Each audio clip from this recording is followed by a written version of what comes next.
Hello, retro gamers, and welcome to the Video Game Flashback Podcast. I am your host, Paladino Joey, or Joey Awajan. Video Game Flashback is available on all of your favorite podcasting apps, at least most of them, I'm pretty sure. Thank you once and always for downloading and listening to this show. It is a great pleasure to be back on board with you once again today, as we're going back to the Super Nintendo. I took a little break last time with Spy Hunter of the NES. Pretty easy, simple review there, but very fun game, very memorable. And this time back to the SNES, like I just said, it's going to be a North America release type of game before it ever got to Japan or anywhere else. So pretty cool.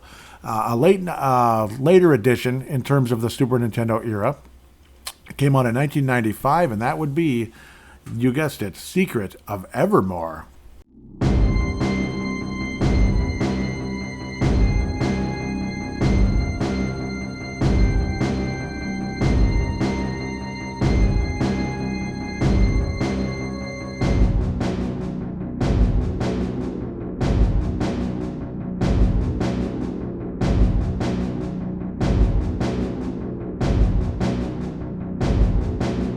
Oh my, do I have a lot to say about this one. And it's not going to be negative. A lot of people out there may think this is kind of like a weaker junior edition of RPGs / action RPGs for the Super Nintendo. I have so many positive memories of this game. And I don't know, the sense of humor in the game kind of reminds me of myself a little bit. It's hard to explain just how much I love this game. And it's one of the most underrated video games in video game history, in my opinion. Also, the fact that it was released in North America, I think is pretty cool. It's not that important, but I mean, the soundtrack of this game, just the feeling. And back in the day when we had that surround sound, all the little speakers across the room, and you could hear all the sound effects in the jungle and all that play, in the jungle at the beginning of the game when you're in the prehistoric jungle, basically, and the village and all that. I don't know why a lot of people don't like the game. It's designed exactly like Secret of Mana. Honestly, that's where the whole Secret of comes from. So it's very similar to Secret of Mana, the weapon system and all that. Weapons, items, the way you build your magic, all that cool stuff. Well, and it's not magic in the game, it's alchemy. It's called, basically, where you mix one ingredient with another to form, it's like magic, but it's like some kind of a attack or heal or whatever, status ailment, status healing type of, basically like magic without being magic. It's called alchemy in the game. And it's not about, and there's no magic points or anything like that. It's the ingredients. When you run out of ingredients needed to perform that feat, whatever it is, heal or whatever, you have to buy more, find more, this and that. So just a very unique, very enjoyable game. I know not completely unique in terms of it's a similar, similar design as Secret of Evermore, Mana, pardon me, there we go. But at the end of the day, just unique in terms of the layout. It's so much fun. And I have a whole lot to say, so I'm getting kind of almost too excited here. At the end of the day, again, action role-playing game, published by Square for the Super Nintendo Entertainment System. This is Wikipedia that I'm getting this from, so I'm citing it. It came to North America on October, well, that's where it was released first, October 1st, 1995, and came out in Europe and Australia in February 1996. A Japanese release was planned to follow the North American release by a few months, but ultimately was canceled. So it's like, they're too good for us. Yeah, I guess so. It was a 24 meg action adventure, so 24 meg. Again, the developer was Square, and this was way at the end of Square's life as we knew it at the time. Everything would come back on the PlayStation, and it would be very different. Yeah, Square Electronics, all that stuff. I don't know. It wasn't my favorite. And then you had, Square Enix, Squeenix, as people call it. It's better, but I don't know. I miss the Square as I knew it back then. Square Soft and all that. It was just wonderful memories for me. Designers Alan Weitz. So you notice you're going to see American type names. Alan Weitz. George Sinfeld, not Seinfeld, but Sinfeld. George Seinfeld. Programmers Brian Fedrau. That's an interesting one. Artistes Daniel Dossio, good job. Bo Folsom, sounds kind of French to me. Writers, George Sinfeld, Paul Mazurik. Composers, this one, I have just, I respect you so much. Jeremy Soule. Oh my, you did an amazing job with the soundtrack of this game. And they released a CD soundtrack for it as well. Square did, with of course Jeremy Soule's the one that is behind all of that, and it became super rare, super expensive. I ended up getting the actual CD soundtrack off of eBay in 1999 for $50, and it was completely random and luck that I was able to get it. It's extremely hard to find, super rare, but I remember it just sitting there available. You just had to call Square at the right time, right place. But by the time it's like, oh yeah, I'd like to order it, Square was different. Everything was shut down basically. The Square as we knew it was no more, and it was that Electronic Arts, Square EA, which blah. Don't get so excited now about that. I like the old days. I'm sorry. I am an old timer, damn it. February 22nd, 96 was EU and AU Australia. So in Australia, they played some Secret of Evermore. Vinrock Vince Germano, just in case you're listening, Tanae Brown in New Zealand. Did you ever play Secret of Evermore? And if you did, please let me know, just in case. Pumpa,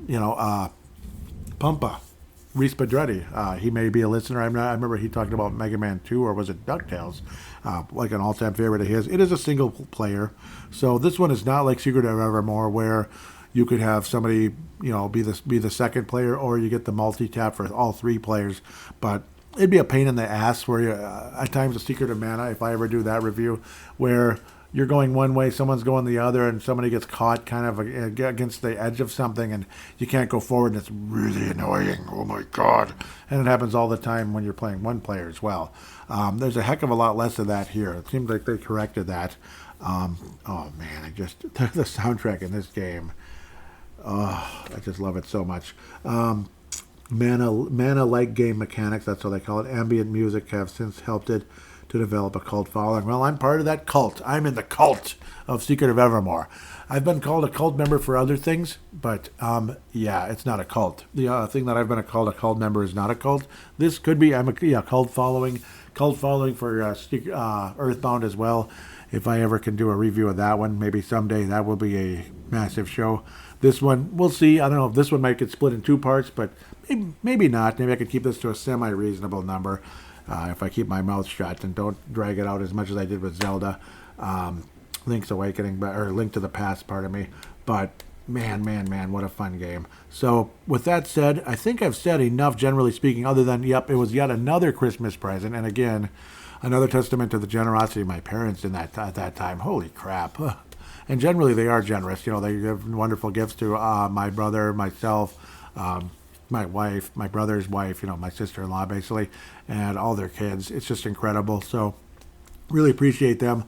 I still remember getting, just think about this, 1995, right? What were the two most exciting games that came out in 1995, especially at the end of the year? Secret of Evermore and Chrono Trigger, which is actually flashing on the screen right now in the background, just because I tend to play it around this time of year, just like Secret of Evermore. So I got both of those games for Christmas in 95 into 96. I mean, insane generosity. And, oh man, just again, I can't thank my parents enough for giving me both incredibly great games.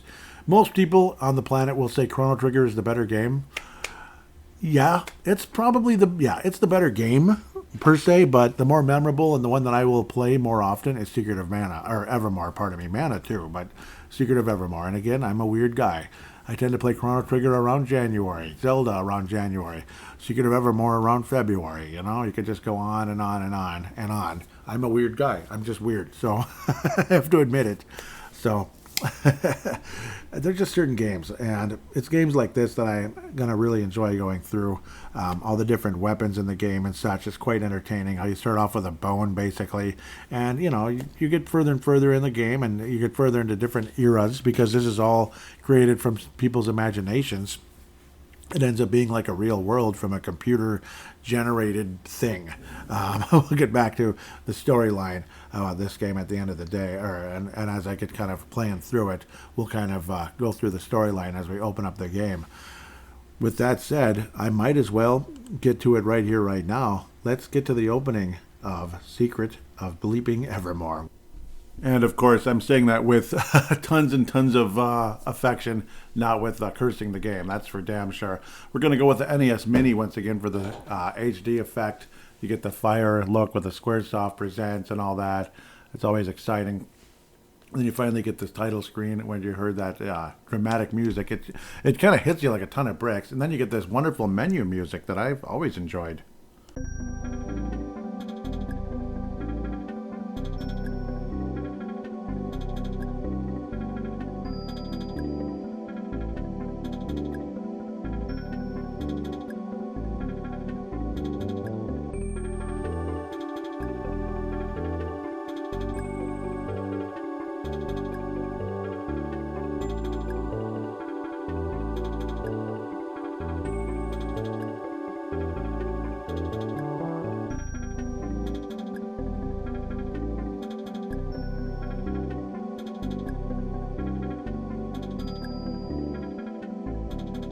There are times that me and my brother would let that play for like, I don't know, like 20, 10, 20 minutes. And then back then, so when you had surround sound and all that, which still exists, I'm sure, but not like the way we remember, with actually putting speakers in your room and all that.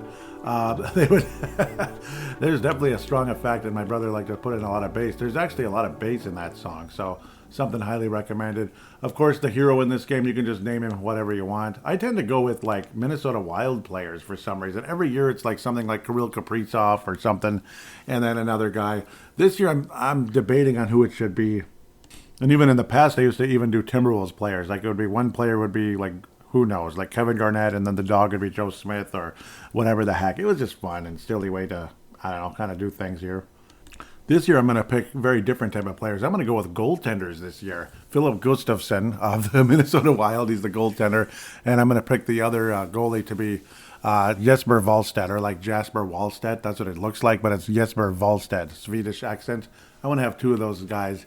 I could also have Marc-Andre Fleury. Maybe I should have went that direction instead, just to have fun. I'm still debating on, yeah, maybe I'll go with Marc-Andre Fleury as the dog, which might be kind of mean and funny at the same time. So you open up in a scene dating back to the 1960s, way back in the day. Al's Arbor Shop, Smith's Hardware, sale 50% off, this and that. And you get the cool music in the background. That's always classic.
It's basically 30 years in the past, so approximately 1964, 1965. I would say 65 because the game came out in 1995 here in the United States.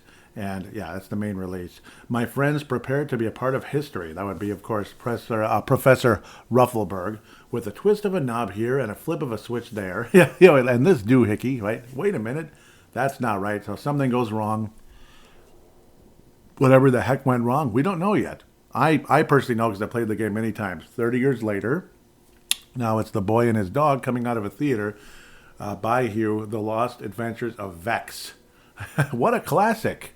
My favorite part was the battle with the slime beast in the toxic swamp.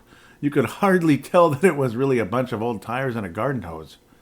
And the dog looks kind of like a normal, I don't know, like Snoopy, like a beagle or something. Where are you going, buddy? And he's chasing a cat. That tends to be an ongoing theme throughout the entire game, that he likes to chase cats. Now we're in that same facility that you were seeing in the background. It's now been abandoned. A big kind of old, almost looks like a university or something. The door is open. Yeah, it's kind of an old abandoned university, kind of like the old mill, whatever, that's close to where I grew up. in Theodore Wirth Park area. That's been literally been abandoned for 50 years. So basically, they're kind of working their way up into this old abandoned place with broken windows and all that stuff. It's been abandoned for 30 years at this time. Oops, look, a mummy, a chainsaw, and a balloon animal. Okay. So again, it's basically like almost like a science museum. It's probably more or less what it is. And then he finds a secret entrance and gets to the third floor, or whatever floor it would technically be. I'm guessing the third floor. And then he gets into a room that looks like there's some kind of weird machine that could transport people or something, like something out of Star Trek. This looks like PZS. Yeah, so it's like a movie that he made up. Or not, that's been made up for the game. I wonder if it works. All of a sudden it starts powering up. And he says, holy crap. Everything gets lighting up. We should get out of here before something goes terribly wrong. Yeah, funny how that sticks around. The dog starts chewing on some wires and then starts turning into all these different forms and disappears. So like different forms of a dog, like a poodle, like a monster. And then the boy also gets transported away as like a bolt of electricity hits him.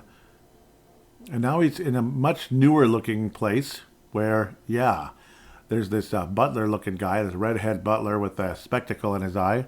What have we here? An intruder, I fear. What an awesome blast, says the boy. Yep, that's kind of funny. That's not important. Yep, he's like, who are you? That's not important. We got to get you out of here. Pretty much how I feel about people at work, but I'm just kidding. We can't have you meddling with the professor's experiments now. So basically, the butler is keeping the boy away from the butler named Carlton is keeping the boy away from the professor, and the professor's curious, now who's that? And butler's basically like, no, just go back to work. Leave me alone. Or, I mean, don't worry about it. Everything's fine. See, secretly, the butler's controlling everything, but we don't know that yet. We just think he's this mean butler, like saying, yeah, you can't have you bothering people here. Get out of our face. Next thing you know, you're in a room with what looks like a capsule or something. You open it up, some kind of like treasure box, and you get a bazooka, which is cool and everything. And then some machines start coming out of these portals or whatever they are. Not portals, but like ports, you could say. Basically what you want to do is let it charge up and then fire away. When I say charge up is when you're walking around, you'll notice how there's a counter that's quickly going from 0 to 100%. Let it fill up, then it actually turns into a shot instead of you swinging the bazooka like somebody trying to hit somebody in the head with a gun. Of course, now I'm missing like an idiot, but that's part of it. That's part of the fun of it, right? Is you miss and miss and miss and miss. Because the thing's moving faster than you are. You kill them both in one hit. Well, one hit each anyway. And then you finally start gradually progressing in the game. Sorry that the beginning is kind of dragging, but that's how this goes. You go in another port. And then the young man says, what's going on? It's dark in here. I guess there's the dog. Yay. Hey, I think this is some kind of futuristic escape pod, and it is. And then he accidentally fired the bazooka and destroyed the control panel. And down they go to the surface of what we will find out is Evermore. Evermore, a figment of everybody's imagination turned into reality somehow. You'll learn more and more of what the heck that is shortly when you talk to somebody named Fire Eyes, a little girl also known as Elizabeth. Now you land in the jungle. This prehistoric-looking jungle. What am I doing here? So he's like, what the heck? Where's the bazooka? Where's the escape pod? Where's the dog? And then, of course, the dog doesn't have a name yet. This big monster, prehistoric-looking dog comes up to him, and I guess that's him. Okay. So the dog actually transforms with the surroundings in Evermore, which we don't really realize yet. The boy has the dog fetch a stick to make sure he's the same dog, and he comes back with a bone, which ends up being your first weapon in the game. Your first weapon in the game. It's technically a sword in this game because there's 4 swords, 4 axes, and 4 spears, spear-type weapons in the game. The spear is usually the strongest, but at the end of the game, all 3 of the weapons are 50 attack power.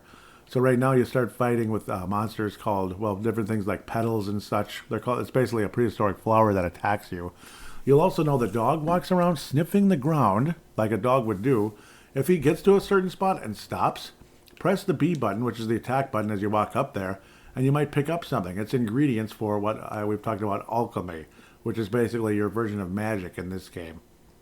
It might sound kind of crazy and silly that you have to buy pieces every time you want to attack, but it's not too expensive. And yeah, when you can afford it and all that, certain items are very expensive, but they're usually for alchemy spells that you're not going to use very often or at all. So the important ones, everything is pretty cheap and attainable. And I don't know, I often try to work my way up. The second thing you see in the whole game is a mosquito, a prehistoric mosquito flying around, which is fun, I guess. You can charge up the weapons in terms of like, you'll notice when you go into the weapon screen, pull out the menu with the Y button. There's a sword that says level. Targeting, that's just something that'll tell you what the different monsters of the screen are, like Wimpy Flower and Mosquito right now. Edit, that's for the color and whatever the heck. I don't even touch that. Edit the controls. Why would you touch that? Leave it alone. Just leave it alone. Action, pardon me, is when you are playing as, whichever character is the one you're not controlling. You control how they approach the game. Like if the dog, you just want the dog to search around and not really fight at all, you put it to the left. And if you want him to be super aggressive and fight nonstop, put him to the right. Otherwise, keep him near the middle or slightly one way or the other. You'll notice numbers as well on the side: 0, 1, 2, 3. Those are how far you want the weapon to charge up before the character attacks. But right now, the highest you can go is 1 because, well, see, we haven't charged the weapons up yet. Every time you hit a monster, like the dog, or kill a monster anyway, it'll potentially charge up that weapon a little bit. It's kind of like level building, like experience points, but in this game, more or less like just building up and such. Once it gets up to 100, like right now it's 1.6, but once it gets all the way up to 199 to 2, then it's level 2, if you know what I mean. And then what you do is you hold down the weapon. It'll charge up and have a more powerful attack. It takes a little longer, but sometimes it's worth it, especially for weapons like the spear, which you could throw for a monster that might be really strong and you want to have a long-range attack by just throwing the spear at the monster, but you're also at the mercy of possibly missing the monster because, well, they're constantly moving. So put that in a note. This first area is actually kind of difficult because you don't have much defense. Your equipment is basically nothing. Like say you go to stats, well, yeah, you can look at attack and all that.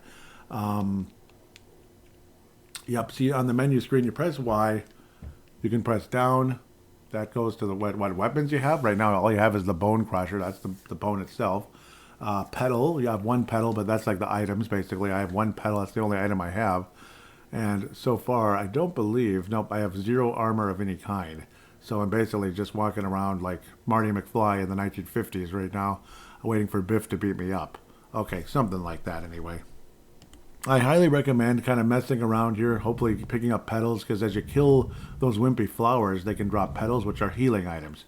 So, because you're going to have an annoying little fight to open up the game. If you don't want to deal with it and mess around being able to beat the raptors, then so be it. Otherwise, it's an effective way to kind of start to get the game off to a good start by being able to beat these raptors that you can bump into very early. Unfortunately, the Bone Crusher is the only item in the entire game that you cannot cut plants in the way. So you'll get some dead ends here at the beginning of the game where you'll see like plants blocking your way, little plants that you can't get through the path to another area. So Bone Crusher is the weakest item in many ways, including in that way. It doesn't cut anything. You'll also find like gourd-shaped items. It looks like a gourd, something you might see in the autumn around here, or maybe in the summer as well, growing in a garden. Those are actually your treasure chests at the beginning of the game. There are different forms of treasure chests, you could say, throughout the game where you get items like healing items or ingredients, so to speak, like water or God knows whatever that could be used for alchemies as you get further and further into the game. And of course, there are several different items in the game. There are several different alchemies that use the same ingredients or similar ingredients over and over. Like water is used a million times throughout. I just gained a level, which could help in a battle, but it'd be nice to have some kind of a pedal or something healing item, but right now I don't. If you're in a game like this that you can save state, maybe go for it in case you want to be the cool guy that was able to beat the raptors. So go for that. Maybe you want to try over and over again, because beating the raptors is nice. Also, if you press select, you can be the dog, and then press select again to be the boy again. So that's another thing to think about. For whatever reason, you want to switch to the dog or back to the boy is probably the more likely thing you want to do. Let's try to take on the raptors now, I suppose. Basically, a leaf comes down and the boy's like, this doesn't look good. Like, what's going on here? Because suddenly the area behind you closes. Like, what am I supposed to do now?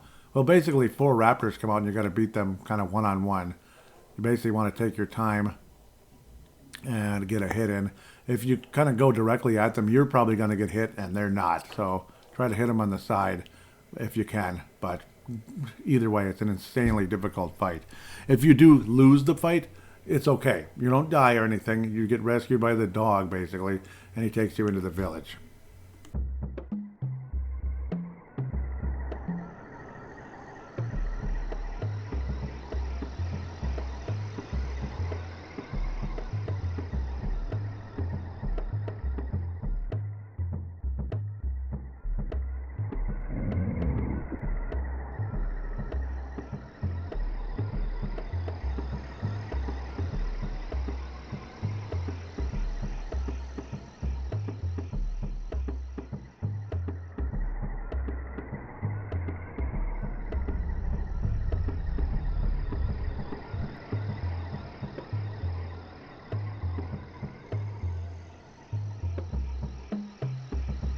And if you're fortunate enough, you do get 50 talons, which is the currency in this village, and a petal. But that's not it. You also get free armor further on, where you get a grass vest. That's actually your first armor in the game, so it's a big help. And of course, you get more experience points and jewels and all that, or well, more experience points and talents from defeating the raptors as well. So now you're finally in the village. You get all these cute little characters and such, and I don't know, I just love the atmosphere of the fire pits and all that. And then you get your first inn fairly close in the village. The people are also happy and thankful that you were able to get rid of the raptors. And of course, in each house there's a few little gourds, you could call them, to pick up treasures or money or whatever the heck. They're not even really treasures. It's mostly ingredients and such, but you can talk to Fire Eyes right away. I recommend maybe go sleep at the inn. What happened in my case, I was able to kill 3 of the raptors before the dog got beaten. So I was okay with it. I'd rather have both the boy and the dog alive the whole time. But as long as if the dog dies or dies or is hurt, whatever, by the time you get to at least 3 raptors done, I think it's fine and worth it. The cool part is you can kind of sleep the characters away and come back. It's not like certain hard games where you can't bring the character back to full power by sleeping. You have to actually get some kind of revive item. And then the characters always ask if you want to save your progress. So that's always a wonderful thing as well. It's funny though, yeah. I've had ones that have had Jared Spurgeon as the main character, ones with Kirill Kaprizov. This time it's Philip Gustafson. So we're going to go with goalies this year, which is completely new and exciting. You can also still talk to the same guy in the inn, so to speak, and have him save your game regardless if you're sleeping or not. So that's kind of how you save the game. And there's certain characters will ask you, would you like me to record your progress? And I always welcome that with open arms, because why the hell not?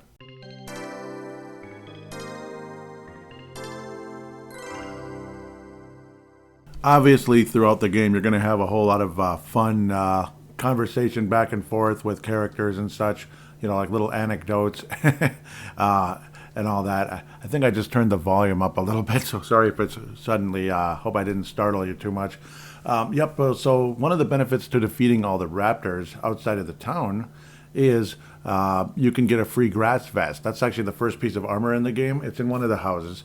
It says, "Thanks for fighting off the creatures outside our village. Please take the this grass vest." And then, of course, you equip it by going to the menu. The X button would be like player 2 if it's the boy or the dog, like that's the non-playing character at the moment. And the current playing character, which is probably the boy most of the time, of course, you go to equip armor and, of course, equip the grass vest. It's just, so simple concept there. That's pretty much where you equip anything. Armor. It's only armor. I forget it. And you can change the weapons whenever you get to that time later on in the game. That's actually a separate menu as you keep pressing down or up, as I talked about recently.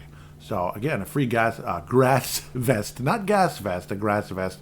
And then there's another one of the other huts in the village. You can actually buy armor, and of course another one you can buy healing items and such. This girl in one of them sells petals, pixie dust, dog biscuits, which bring the dog back to life. Very inexpensive at this part of the game, and it's extremely valuable. The dog really isn't dead; he's hurt basically. Essence heals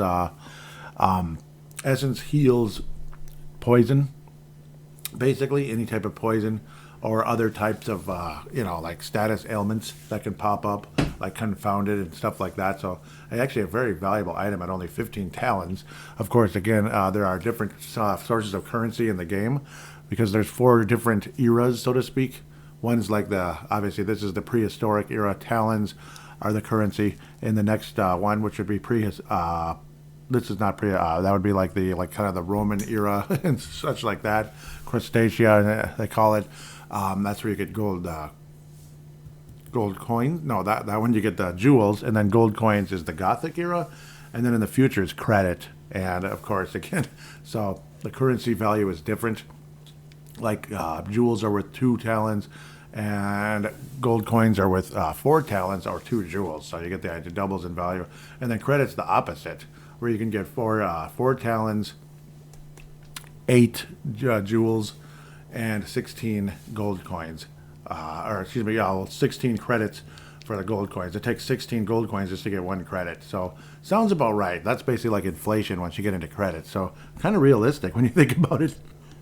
You can wander around in the village, you can pick up items, you can go north, but unfortunately you can't get through because there's plants blocking the way and you don't have a weapon that can cut yet. So of course that's important. The first weapon you get will be the spider claw, they call it. That's actually an axe. I don't know how that works, but yes, it's an axe. It's in this part of the game. There's also a section way up, and you could say the northwest corner of the village, where, well, there's a hut there, and that's actually where you buy the armor. It's a guy with green hair, I guess. Everybody has green hair for some reason. So the grass vest you already have. Leather collar, that's for the dog. I can't afford it yet, which is annoying. Vine bracelet and grass hat.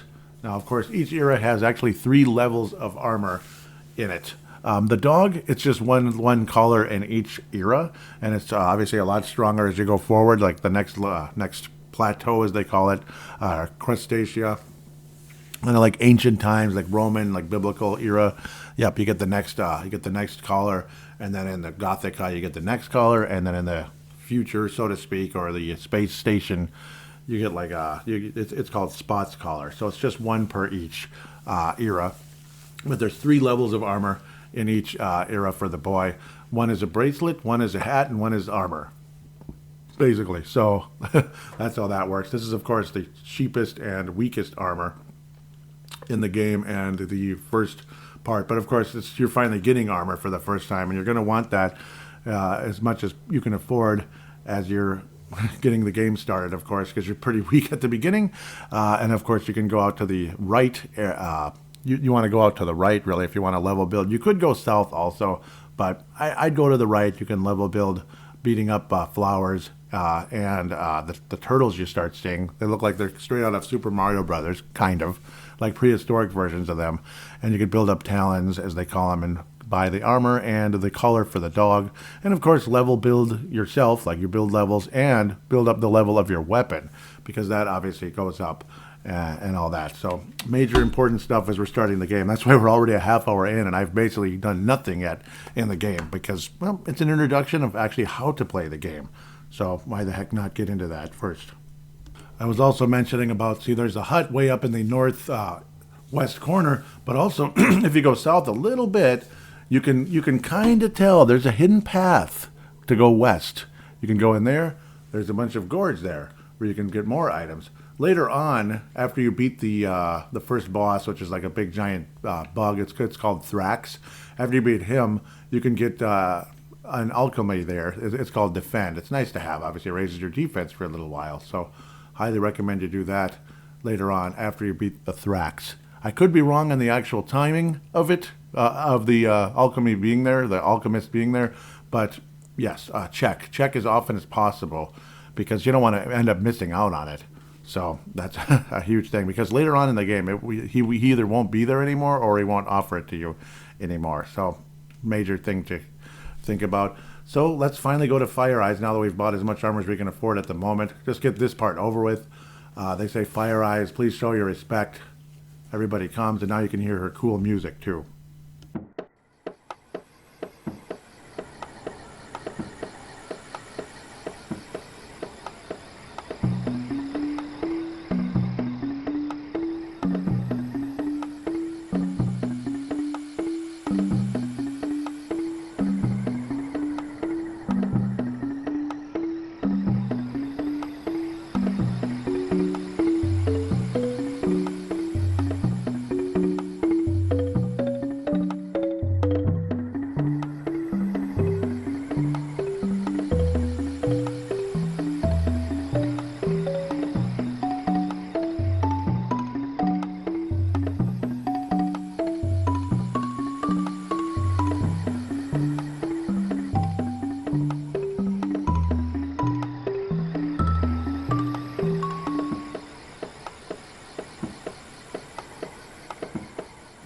And now they've heard the music, you can hear.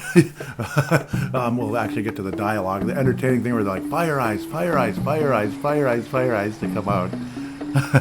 She comes out. It's this little blonde girl, or strawberry blonde, whatever you'd want to call it, with ponytails. She says, what? With glasses. Oh, hi. My name's Elizabeth. Everyone around here calls me Fire Eyes.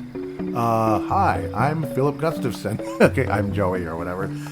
Philip Gustafson is my name. Well, Philip Gustafson, step in my hut. We'll talk. Yep. So, I play goalie for the Minnesota Wild. No, I'm just kidding. That's who I am. So, who let this wild beast in here? I said, oh, that's my dog. He hasn't been himself lately. What's his name?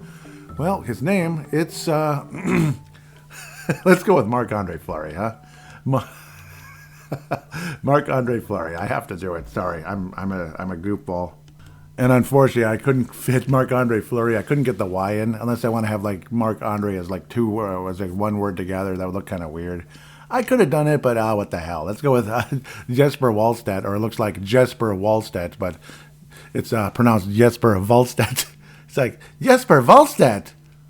And she says, Jesper Wallstedt, that's original. But reality is, they're probably assuming you're going to be like Rex or Snoopy or Fido or something. And she's like, oh, that's original. But instead, we are going with Jesper Wallstedt. Yeah.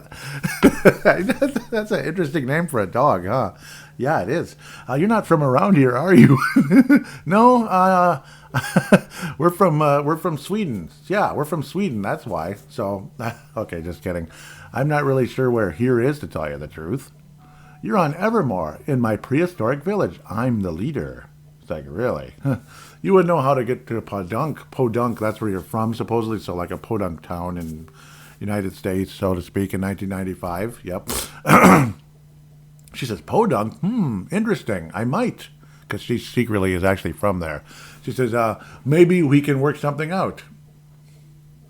How'd you like to make yourself useful around here? It's like, oh, gee, thanks. Well, I'm gonna, basically. The new village alchemist, Strongheart, has wandered off to the bug muck in the east. He's searching for alchemy ingredients that are plentiful in the muck. If you can help him get back to the village, I will help you with whatever you need. Yeah, sure you will. Kind of. Well, this is the part of the game that I enjoy, how it's all these made-up movies and anecdotes. The boy says, well, as Captain Leaf Melderock says in Mars Needs Lumberjacks, I'm ready for anything. Before you go, Elizabeth says, yep, I'd like for you to have an alchemy formula that I've developed. I call it Flash. It's pretty powerful against mean creatures. Yep, so it's kind of like a fire thing, fire alchemy. 1 part of wax and 2 parts of oil, and she'll tell you that as well. You can use the formula whenever you have 1 part of wax, 2 parts of oil. So just select the spell and let it fly. The more you use the Flash formula, the stronger it will get. So yes, if you use it 10 times, it'll go up to level 2, and then so on and so forth. It'd be like 20 for the next and such. So it kind of doubles, or it's like a fraction and such. So obviously, you save up money and buy ingredients and such. It might sound tedious. At the same time, you don't need to build up Flash. You can, but you don't have to. It's not crucial to win the game. Certain alchemies are, and you want to pick and choose the right ones to do that. Otherwise, you'll be spending like 50 years playing the game, and who wants to do that? That's dumb. So build up what you need, not everything. Obviously, heal. Yeah, build that up as much as you can. And of course, you're going to use it often enough as well. It'll kind of build it up by default. So that's another way to look at it. Cure is cure. Like building that up. What's the point? Like curing, poison or other like status ailments, like confounded and confused or whatever. Plague, which is basically kind of like poison, but I think you die faster. Like your power diminishes faster. Hit points. But like I said, go out to the east a little bit, but not too far. Just a couple seconds, basically, where it's still the jungle area rather than the bug muck. And level build for a little bit. That's the term that me and my friend Dave have used for about 30 years now. Level build. Well, 25 to 27 years or so. It's just beat up on the monsters, build up your money and your levels a little bit. You don't have to spend 50 years doing it, but do it. And you're going to be doing it throughout the game, whether it's building up money for alchemy, armor, or what have you, just getting stronger. So that's just unfortunately part of RPGs that you have to do sometimes, but don't kill yourself doing it or you will get bored. So, point of advice. And like I said, wandering around anywhere, the dog starts sniffing around and he actually will find ingredients. He'll actually stop there. He's not going to pick them up for you. He'll stop at a spot. If he's just kind of stopped at a spot sniffing, that means he's found something, and just walk over there and press the B button and the boy will, pick it up. I believe I kind of got into that off and on, but maybe not as much in detail. Level building is so valuable. These turtles are not too difficult. Unfortunately, your weapon's not strong enough where you can kill them in one hit yet, so that's the one annoying, tedious part. You can kill the petals in one hit, as long as you let the weapon kind of charge up to 100%, so to speak, as it says. Like, you don't have to do anything, you just watch the little percentile thingy charge up to 100%. So that's obviously a good thing. One thing you should do, though, as you're level building is a very simple thing. Just keep going to the right a little bit. So like one screen to the right. Intentionally go in one of the whirlpools that pops up. It'll take you the first time. It'll take you to this little area with a cave to the couple steps north of you. Go inside. He says, wow. And I thought a little sand in the shoes was irritating. I always love that. So this is where you want to get the jaguar tooth, as they call it. That actually allows you to sprint while you're, in the 100 percentile for the weapon. It also can be used for being able to run faster instead of just walking.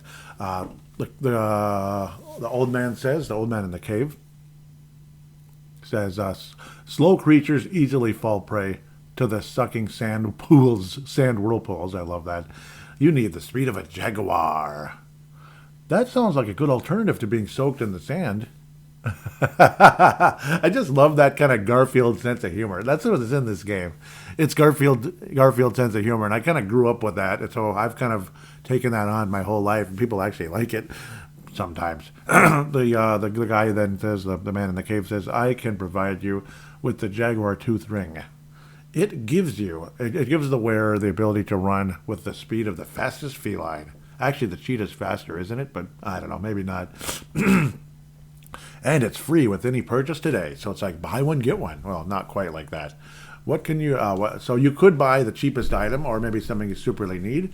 You also get nectar now, which I don't recommend buying for 200 talons at this stage in the game because you're saving up for armor, right? Armor or whatever else. You can get a petal for 20 and a pixie dust for 150, which, we'll get into that later what that does. The essence for 20. I just say, buy an essence because you're going to get petals for free all over the place, and you can only carry up to 6 items, which is kind of dumb. The nectar is basically a stronger healing item, and when you find that randomly, that's really nice because otherwise it's 200 talons. So buy an essence. You find them, but not as much. But please take this jaguar tooth ring as my gift to you, and I appreciate it very much. Received the jaguar ring. It's awesome. Press and hold the A button to run, but watch your energy. A long run will wear you out. Yep, so it's like, it'll just kind of drop off, but you can just let it charge up again. It's not like, oh crap, I can't run for 50 years. But when it goes down to the little 100 percentile and your little rectangle down there, your meter down there, goes down to 0, you just have to wait maybe 3 seconds for it to fill up again. You can run again. So you're going to need that in certain levels as well. Now back to trying to get all the armor first before we start heading into bug muck. You want to go back in that's the whirlpool that pops up beneath you, and then just kind of go back to the left, I think, and keep level building for a little bit. And then the boy says, maybe we should be a little more careful around those whirlpools. Like Jack McCoy said in Invasion of the Mole People, stay focused and watch your step. I'm going to fall in one more time because I want to hear his line. So, just so I can read it now, and then it's done. Unfortunately, I'm waiting now. This is getting kind of old. We really should try to avoid those whirlpools. Well, it gets old, but whatever, it happens. I just did that on purpose. So, there you go. Time to keep level building and finally get all your armor, and then eventually work your way to bug muck.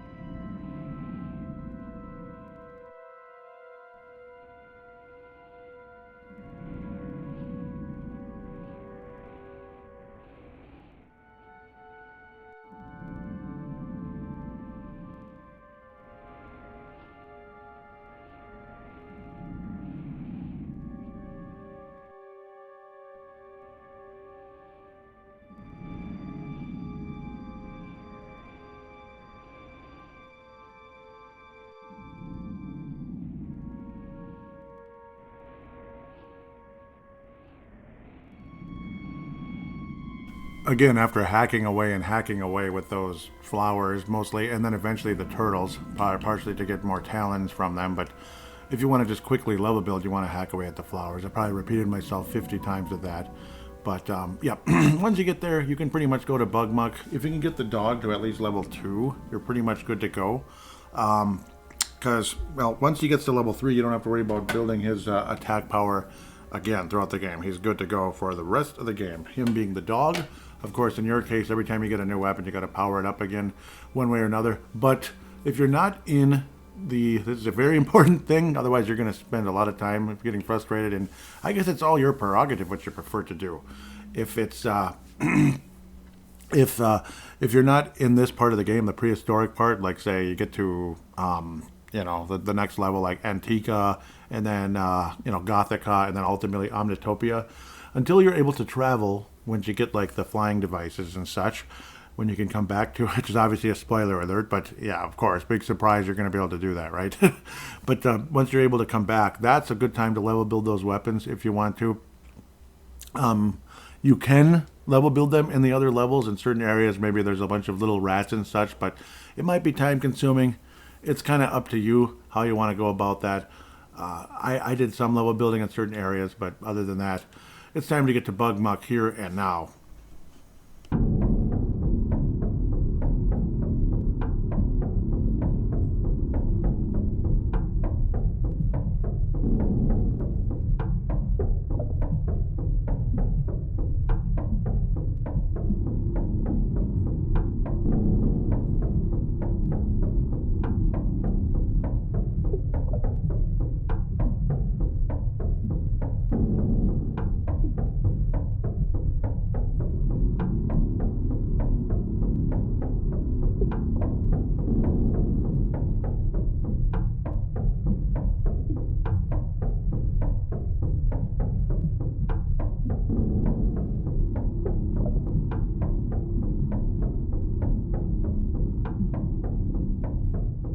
Now, of course, we have to get there first. You go to the right screen and all that and kind of work your way around south, past all the little holes. You want to sprint as much as you can to avoid them.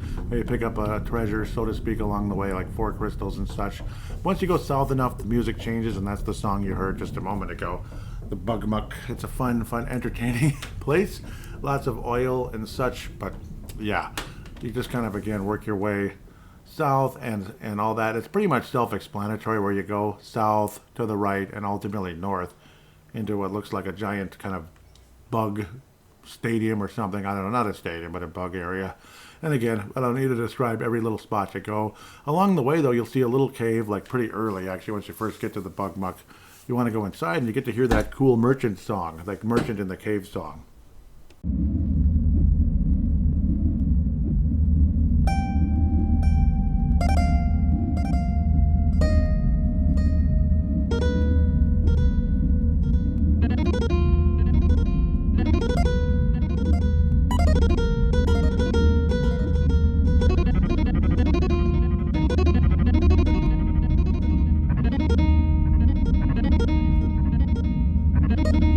Cool stuff, right? It's actually one of my favorites. I tend to play that like around, like afternoons, like it's darker, getting a little like sunset-ish, golden hour on like a nice kind of calm day.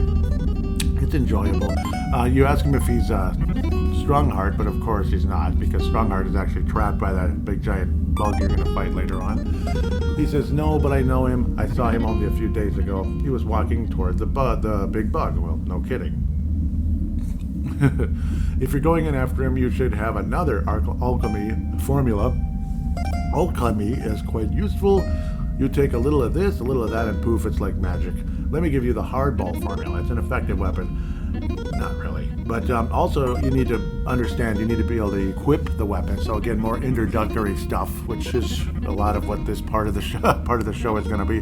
This one's probably going to be split into at least 2 parts, if not 3. More than likely, kind of like the Zelda one. I'd almost rather just do all one big one, kind of like in television areas, but I don't know, maybe people don't like that. It kind of is what it is. But the hardball is not that big of a deal. It's 1 part crystal, 1 part clay. I never use it, ever. You can, maybe you'll get into it, maybe you'll like it. You can also purchase ingredients, water, which is, extremely inexpensive and good idea, oil, wax, which is useful later on. You can also use oil and wax, of course, for the flash formula, which again, you don't really need it. Crush is the formula you're going to use very often, and heal. There's only a few essentials, because if you try to go overboard with all the different alchemy formulas, you're going to spend more time with the formulas and barely enjoy the game at all. So there's only a few formulas that I highly recommend in this game. Let's keep working our way towards the big bug and all that cool stuff. To talk about the monsters as well, there's these kind of skeletal, they look like snake, like cobra snake skeletons or something sticking up out of the oil, and what look like big giant maggots on the ground. And those are also obviously they're not too complicated to beat. The long neck cobra type thingies, whatever they are. It's kind of, the animation on them is actually pretty cool. Another monster I didn't mention is mosquitoes that go around, and the sound effect is actually quite quite accurate and very familiar in this part of this neck of the woods in Minnesota. We're famous for saying that's our state bird here in the summer. Luckily, we haven't had so many lately. Why that is, I'm not sure. That's a little bit of a conspiracy theory on that one. So we'll get back to you on maybe freedom of thought for that one. So again, you kind of want to try to work your way left as much possible. Then you get what looks like big giant legs, like skeletal legs. I don't know if it's they call it the big bug. It must have been a bug that was super gigantic, like bigger than, I don't know, like big as a building. Apparently it pretty much is, but obviously it's been dead forever. Gross. And yeah, you go inside and there's floor here, like you're walking on the ground that looks like, like old, what do they call that? Exoskeleton remains of a gigantic bug. And it becomes kind of a little bit of a maze. It's not too complicated. Sometimes the floor collapses underneath you, but you eventually work your way to the north. And if you need a player's guide to kind of help you on the internet, guide you the way through so you don't get irritated with the floor collapsing and have to backtrack. But it's not that big of a deal. It's not like you're going to get hurt or anything. It just slows you down and it's annoying. That's all it really is. And of course, if the damn thing collapses and you can't go anywhere, you go to the edges and slide down just like a little, chutes and ladders or something back in the day, or whatever the heck. I suppose not everybody had the big giant playgrounds. Most people are probably too young to remember that, but some people still, some of them still exist, I suppose. But that's what you do when you run into like a dead end and you got to go back. So, oh goody. And once you're finally out of that obnoxious part, take a sigh of relief. It's not too complicated from here on. You just kind of work your way north, and you kind of occasionally have to go to the side and such. Mostly self-explanatory, not too complicated stuff. Just kind of working your way north, working your way to the east and west and such, around in the bug muck, the actual bug area, the thorax, you could say. You'll finally get to a boss at some point, if you're lucky. No, and of course there's little treasures in the east and west parts, you can say, as you go out of like what would be the legs. Funny how I can't carry any more pedals, but I could sure use one. So obviously what you do there, use the pedal when you need to heal up, and then grab the new one, out of the gourd-shaped treasure chest thing. And then of course you choose one of the different legs to kind of work your way. So now you're going east and west above where you were before. And then, yeah, we get another treasure, so to speak, more pedals, and okay, let's heal up a little more. And then go to the next leg, basically like the next lower leg, and kind of work your way into that next section. Then you finally, eventually get to the thorax, or Thrax is his name, boss. It's a, entertaining battle, no doubt about it, and you'll get to hear the first boss music. In fact, this one has its own special song. This one, and like a revised version of the Thrax takes over as you're kind of in like the head of the big bug. The Thrax is an entertaining battle, no doubt about it.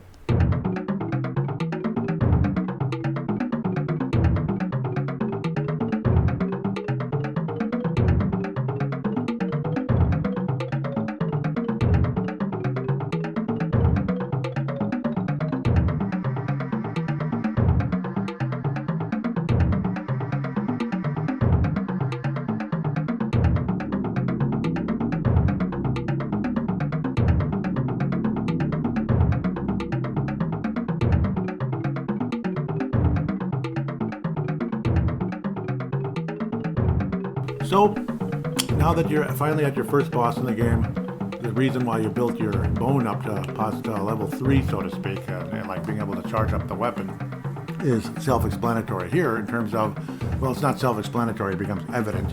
You have to kind of knock your way through the bones that kind of lead into the heart, believe it or not, of the bug, and charge the weapon up. You're holding the attack button down until it charges up twice because it's level 1 once it's 100%, and you're holding it down. It keeps charging to level 3. You let go, and he delivers a pretty powerful blow to the heart of the bug, and you get knocked back, and then you just kind of hack your way through the bones or ribs, you could say, back inside the bug, and keep fighting. Unfortunately, this bug has some pretty powerful alchemy spells, so you better be on your toes healing yourself frequently, because at this part of the game you don't have the heal spell yet. You're all about petals and nectar or whatever. So very important note there. Maybe dog biscuits for the dog to revive him if he dies. You hope he doesn't, because you'd like to get the experience points, just in case he's magically dead when the bug finally kicks the bucket, so to speak. But it takes a few hits. Boy, that was extremely fast. So just a couple of charged hits and the bug does die and blows up like a machine, basically, because I believe it is a machine, which is, again, a spoiler alert. Yeah, it's a machine. It is. It's not an actual bug. It doesn't really look like it's alive anyway. So, and then now you get something called a spider claw, which is the first axe in the game. And you'll notice something that's kind of somebody or something is kind of webbed up, almost like what a spider does to like a captured bug, like a mosquito or something. You take the axe, you swing at it, and there's Strongheart. Woohoo! And he will then, yep, thank you. He says, "You're a brave adventurer indeed. Thank you for saving me. I am Strongheart from the village of Fire Eyes. I'm a member in good standing of the Nobilian Order of Alchemists." Well, that's nice to know. "I'm Philip Gustafson, and this is my dog, Jesper Volstedt. He hasn't been himself lately." I'm sorry, I just have fun with the names. "I'm very happy to meet you both. I was searching for alchemy ingredients when I stumbled upon that monster. If you didn't come along and save me, I would have been eaten alive by a machine, but, well, I don't know, maybe it isn't a machine. It's a machine. It blows up. Bugs don't blow up, do they? Please take this gift with my thanks. 10 wax and 10 oil. Yay. Good luck, Philip Gustafson." Unfortunately, he doesn't give you heal either, but he will give you cure later, which is a status ailment recovery. So now you kind of work your way back, and all that. We'll continue from there. Along the way back to the village, you can pick up a few treasures, so to speak, along the way. Maybe not major treasures, but, well, Mammoth Guard is good. It's just kind of like as you kind of go left outside of the front of the bug muck where you just came from, or big bug, I guess they call it, not bug buck. You go to the left a little bit, you pick up a couple crystals in like one of the gourds, but then to the south there's a Mammoth Guard. So that's like the level 2 version of the bracelet or whatever. So yeah, so now you have a little bit more defense. That helps.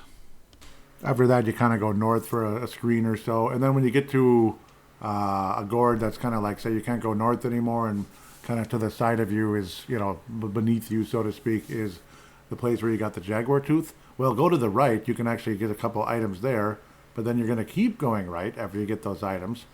And there is a alchemist guy, who will give you acid rain. So that's always cool. Well, you look like you've been through a lot. There are a lot of bugs and baddies out there. They are probably giving you a hard time. It's like, you're telling me, Here's something that should help you out in the sand, tar, and lava. It's called the acid rain formula. 3 parts water and 1 part ash. And it'll have a potent concoction, pardon me. Another one that you don't necessarily need, but go ahead and equip it for now because you have room. Because you can equip and unequip alchemies. And, obviously later on. You can also purchase ingredients. Clay you can get pretty inexpensive for only 30 talents. Water, this is the cheapest this is the cheapest place to buy water in the entire game. Because you're literally right next to water. He sells it to you for 5 for only 20 talents. So I say max out. All the way up to 99 if you can. Unfortunately, you can only buy in intervals of 5. So sometimes you might wind up at 97, 98, 96, 95. Luckily, I magically had the exact amount that I could get to 99. So that's always good. Now continue to head left towards the village area, but actually go into the lower area where Strongheart is back in his house. As you'll you'll notice now you can cut. So that's good. You can cut with that axe. You can choose to level build here. It's up to you. You don't have to. You can choose to level build it up. It's good to. You can. And it's, of course, a little stronger than the bone, the axe. But now you can cut through the little plants you couldn't get through before, which gives you more accessibility in the game. And actually probably the best place to build up real fast when you kind of cut to the, you're in that same area where all those, Goomba-looking things, not Goomba, but turtles, shells, turtles, and all that prehistoric turtles were, and all those plants. The northern part, or you kind of cut around really close to the village, there's a bunch of flowers there you can kill real quick in one hit, and that can help build up your item faster. Otherwise, the turtles give you more talons and all that, and more experience. So there's that side. It's up to you.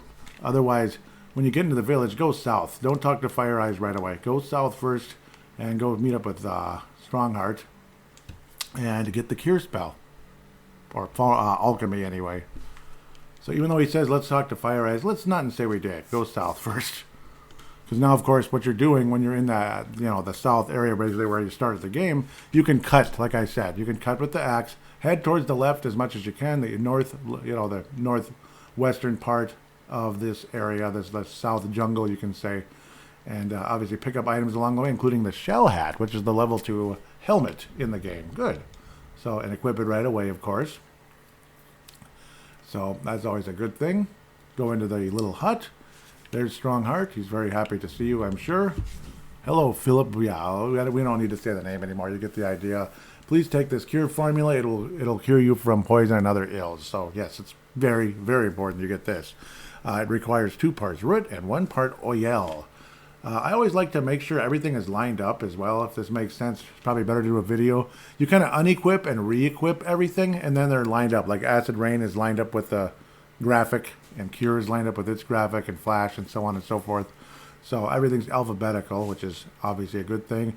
This is a good place to buy roots as well. Roots. You don't need to max out right now, but yeah, you'll want to.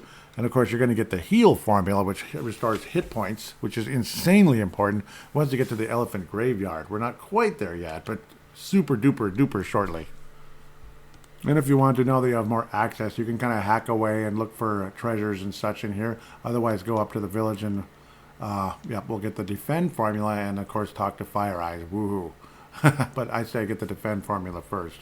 And you could level build in this area as well, but it's up to you. I like the other area better. I think it's more, accessible. You can kind of get to everything, hack away and all that cute stuff. So, what the heck. But now that we're back in the village anyway, you want to go to the, again, you're in the village. Instead of going to Fire Eye's little hut, go to the northwest as far as you can north. Obviously, there's dead ends along the way, so work your way up northwest, where we found a bunch of treasures kind of in that hidden little area. Well, now there should be an alchemist in there. Yes, there is. And you can get the develop formula here. Defend formula. You saved Strongheart in the Bug Muck. Well done. Nice save. Nice save. Okay, yes, thank you. I'm Philip Gustafson. And yes, thank you for the nice save there. I can help you defend yourself in future battles with an old recipe. It's called the formula of defend. 1 part clay, 1 part ash, and it helps your defensive abilities. Okay, so now you have defend. This is the only part of the game you can get it. If you wait, he will not be there, and you will never get defend. So, get it now, get it now. I also believe the little, because the little hut next to you, which sells armor, later on, he actually upgrades the armor, but it kind of depends. Some of it you find on your own, but there's actually, again, like I said, 3 levels of each armor. Let's finally go to Fire Eyes and move on to the game, as we're going to end up going into the volcano and all that. Fire Eyes says, I hear you were victorious in the 4 reaches of the Bug Muck. Well, it was a bug hunt, but we got out of it okay. And we got a nifty claw, too. It's like an axe. Well, that's great. that's how she responds. I don't know. It's just you can just see the Garfield and the Garfield sense of humor in this game. It's hilarious. Like Garfield, that's great. Okay, Strongheart has returned to his hut south of the village. Yes, I already went there. Thank you for that. And now the village faces a new crisis. The volcano to the north is rapidly cooling down. If this trend continues, we could have an ice age on our hands. Sounds a lot like something when they were talking about that in back in the 70s, and then things changed to something else in the late 90s. still waiting on that ice age, but yeah, along with the earth burning up. But anyhow, I'd like to help you, but I've really got to start looking for a way back home. That would be, again, that's me, saying that to her. She says, your best bet might be to track down the source of this atmospheric icing. You see, I'm originally from Podunk too. Ooh, there you go. See, she's from Golden Valley also. Okay, I'm just kidding. My grandpa is an inventor who lived in the mansion on the hill. He made a machine that could send people to their worlds of their own design. See, that's what Evermore is. See, now we're figuring out what it is. Since I enjoy all things prehistoric, I dreamed up this world of cave people and dinosaurs. I was supposed to be here for a couple of hours, but it's been a couple of decades. In fact, 3, because 65 to 95. Yep, it's 1965. Imagine that. And she hasn't aged a day, interestingly. Now and again, I sense evidence of outside influences on our world. Yep, that would be your actual bad guy. We'll find out who that is later. This recent drop in temperature could be the work of someone from the real world. Yes, thank you. And that person has control over the vicious volcano vipers. If you go to the source at the center of the volcano, you might find someone or something that could lead you back home. And you just might save our village at the same time. And then the young man says, or me or whatever, I love this kind of stuff. Wow, this is like what happens in the Pale People of Planet 5. It's about a bunch of astronauts who get stuck on an exact replica of Earth, only it's populated by zombies, vampires, and, well, actually, this isn't like that at all. And then she comes back with her Garfield personality. If you're finished with your little anecdote, I can give you the ability to call me in difficult situations. She gave us 6 call beads, which you can use for the 4 different characters that were involved in that whole situation that created these 4 different worlds you'll find out about. The other 3 anyway. She says if you need my help in big battles, you can throw a call bead onto the ground. I'll appear in a flash. You'll be able to summon one of my spells. So that's basically all it is. It's kind of like another alchemy formula in a lot of ways. Sometimes it's stronger. No offense, but how can a girl help a couple of adventurers like us? Meaning like a little girl. I've learned a few tricks since I've been here. Let me show you why they call me Fire Eyes. Get ready for some more Garfield humor, folks. She goes out to the fire pit. She says, step back. You step back. And fire comes out of her eyes and lights the fire. And then she says, call me if you need my help. That's the Garfield side. Like, yeah, I think I got this, buddy. You think I'm nothing? I could burn you, bub. So, yeah, with that, we're going to head north after maybe you rest at the inn, so to speak, and save your game, which I highly recommend. You can level build the axe if you want. You don't have to. You can also, we're also going to be able to acquire some more armor and all that along the way. Figure out where the heck we're going. We're going to be ending up in the swamp so shortly, coming up. So now we're going to work our way north. You notice the flowers are orange instead of blue, so they're worth a little bit more, and they damage, they're worth a little more. They damage you a little bit more. Plus, they they kind of like grab you in like a Venus flytrap, and you're stuck for a little bit as they drain your energy. Not the hardest thing in the world, but irritating, to say the least. Once you go in that northern jungle area with, say, like the orange flowers and stuff, work your way to the northwest. So northwest, again, seems to be the key. You go into the cave, talk to the guy, and he actually sells some armor. So this is your level 2 stuff. So, and yeah, later you can buy level 3 stuff in the village, but you end up finding some of it. The only thing new here, since you've already found the shell hat and the mammoth guard, is the shell plate. Buy it. It's that simple. And of course, if you didn't find the other stuff, buy it. So, but more than likely you found it. It's kind of not too difficult. So that way you can save some money. You already have it. Then as you kind of start heading east there after you're done, because you want to eventually go further north, you'll notice there's a big giant rock blocking a cave. So, well, obviously you're going to need something to move that rock. We'll find out what that is soon. And now as you continue north, you get one of the best soundtracks in the entire game, or tracks, parts of the sound in the entire game. The Mammoth Graveyard. Enjoy.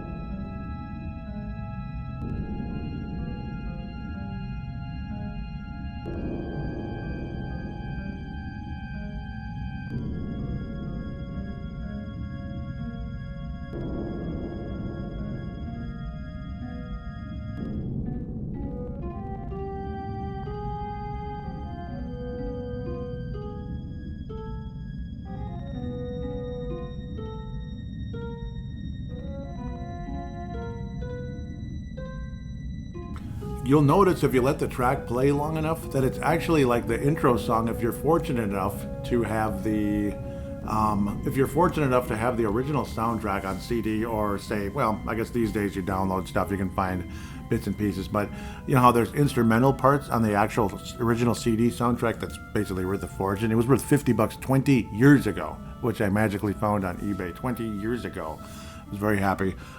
There's a really there's some instrumental music at the beginning, instrumental versions of the songs, and the crazy or the exciting kind of adventurous sounding song is a little bit like about a minute into this particular song. You also, again, as you head north into the Mammoth Graveyard, you get a small boss, like a mini boss to fight. It's called a, yeah. For some reason, they're called vipers. They look like little dinosaurs, but they're called vipers. So they don't look like snakes. But, that's your battle. They're basically mini bosses. There's 4 pink ones, and eventually you'll fight like a gray one who's like the boss of the group. Obviously, charged up weapons will help because, and if you build up your alchemy, good for you. And more than likely, the dog is powered up to at least level 2 in sense. So set him to level 2 in the action grid, so to speak. It's on the side, or it's like 0, 1, 2. Set him to level 2 so he can hit harder, basically. Charge up and hit these vipers harder. And basically, it's good to have the dog pretty charged up most of the game anyway. And the boss version, which comes out after you defeat the 4 vipers, he's the Viper Commander, which I think is a really cool name.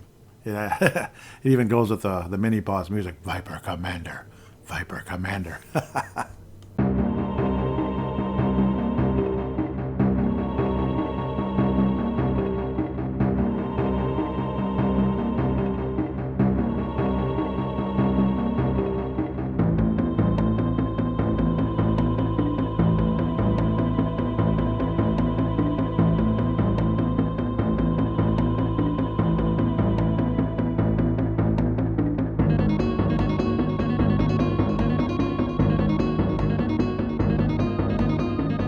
And after your eventual victory, you get the Horn Spear, which you have to charge in order to fight the major boss coming up, which is a gigantic snake in the swamp. We'll get to that in a little bit.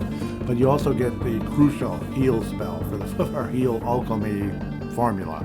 Guy thanks you for defeating the vipers, and they treat the sacred Mammoth Graveyard as if it were only a source of bones and tusks. Yep, vipers. It's like, yeah, that's a viper. He says lizard people from the Great Volcano. They've been coming out in force lately, raiding the graveyard for mammoth parts. Okay, so that's very interesting. The boy says we'll stop. I probably shouldn't read all the dialogue, or this podcast is going to go on forever, and I'm going to bore you. So some of it's cool, though. Basically, the man ends up trusting you because you mentioned Fire Eyes, and he lets you through the gate, and then he will offer to heal you. Say no, even though, just say no, then he'll actually give you some items instead, and he does give you the formula.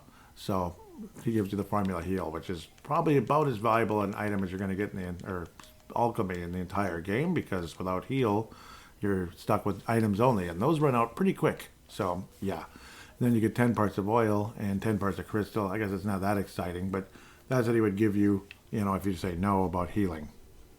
So also, again, you want to level build that spear, and you want to also level build the heal spell.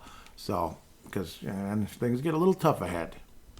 The good news is you should have enough ingredients to be able to level build the heal spell quite a bit if you want. So it's only like casting it 10 times or something to get to level 1. So pretty good. So level 1, level 2, whatever they'd call it. I believe it's level 1. You start as like level 0 basically. And that's how you build up alchemy spells, just using them over and over and over again.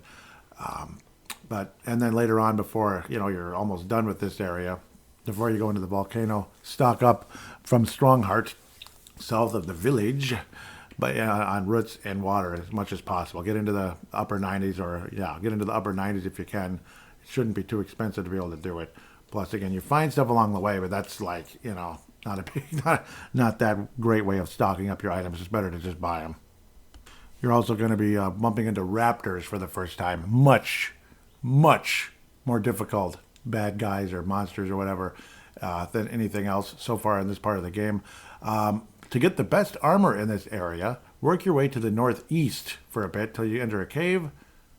And the door slams behind you, a rock. You will have three raptors, one-on-one with three raptors. So you can kind of level build the heal spell as you're fighting these guys. And once you defeat them, you get the best armor this part of the game, which is the Dino Skin. Fun bit that I did many years ago was like, get Dino Skin, get Dino Skin. Yep, you want to go get it because it's a really, really nice upgrade for armor. Yes, you just bought the shell plate, which was, well, yeah, buy it. But but once you get the Dino Skin, you go from 3 defense to 7. Big difference, buddy. Of course, you want to use the powered up weapons. Of course, again, let it charge. Hold the button down. Probably the bone here because I haven't, at this stage that I'm playing this, I haven't built up the axe enough yet. I will be building up the spear, but I just wanted to get the Dino Skin now because that's how I am. And you can just heal like crazy. It's not as hard as it may seem, even though it's pretty intimidating at first. And of course, if you have the dog powered up automatically, where he automatically attacks at least level 2, you should be okay. Awesome feeling. You receive the Dino Skin. Again, like I said, 7. That's a big jump from 3 to 7. 4 to 7, sorry. Big jump, though, either way. But like I said, before you go any further into the swamp or anything, to the which was ultimately north, and to the right, which would be east, go back close to the village and build up that spear. You have to, in order to defeat the boss coming up, the big giant snake. So just do it. Just do it. And once you have everything built up, head north, as far north as you can go. You can get to the area where it's basically kind of like like outside the volcano per se, not the bottom of it because of course you have the rock in the way.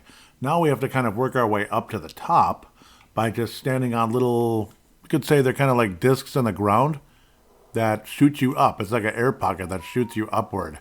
So kind of work your way up, kind of figure it out as you go. There's one on the ground. See, there's one disc on the ground, but there's another that's covered by plants, I guess. You basically want to cut that one. That way you can actually go up to what will eventually be the correct place. You go up, go into what I believe is the left cave. Yes, the little left cave or opening, whatever. You shoot down a bit, and then there's one disc to jump on, and that is the most powerful one that shoots you up to the top of the volcano. Quick and easy.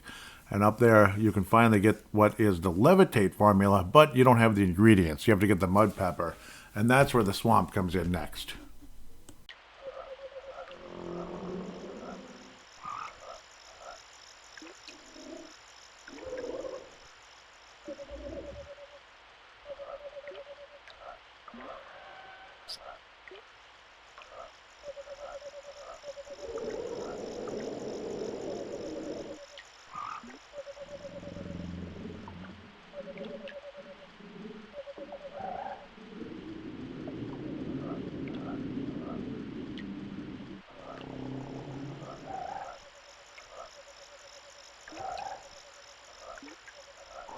So basically, it's a mud pepper and water. That's basically the two ingredients for that alchemy formula.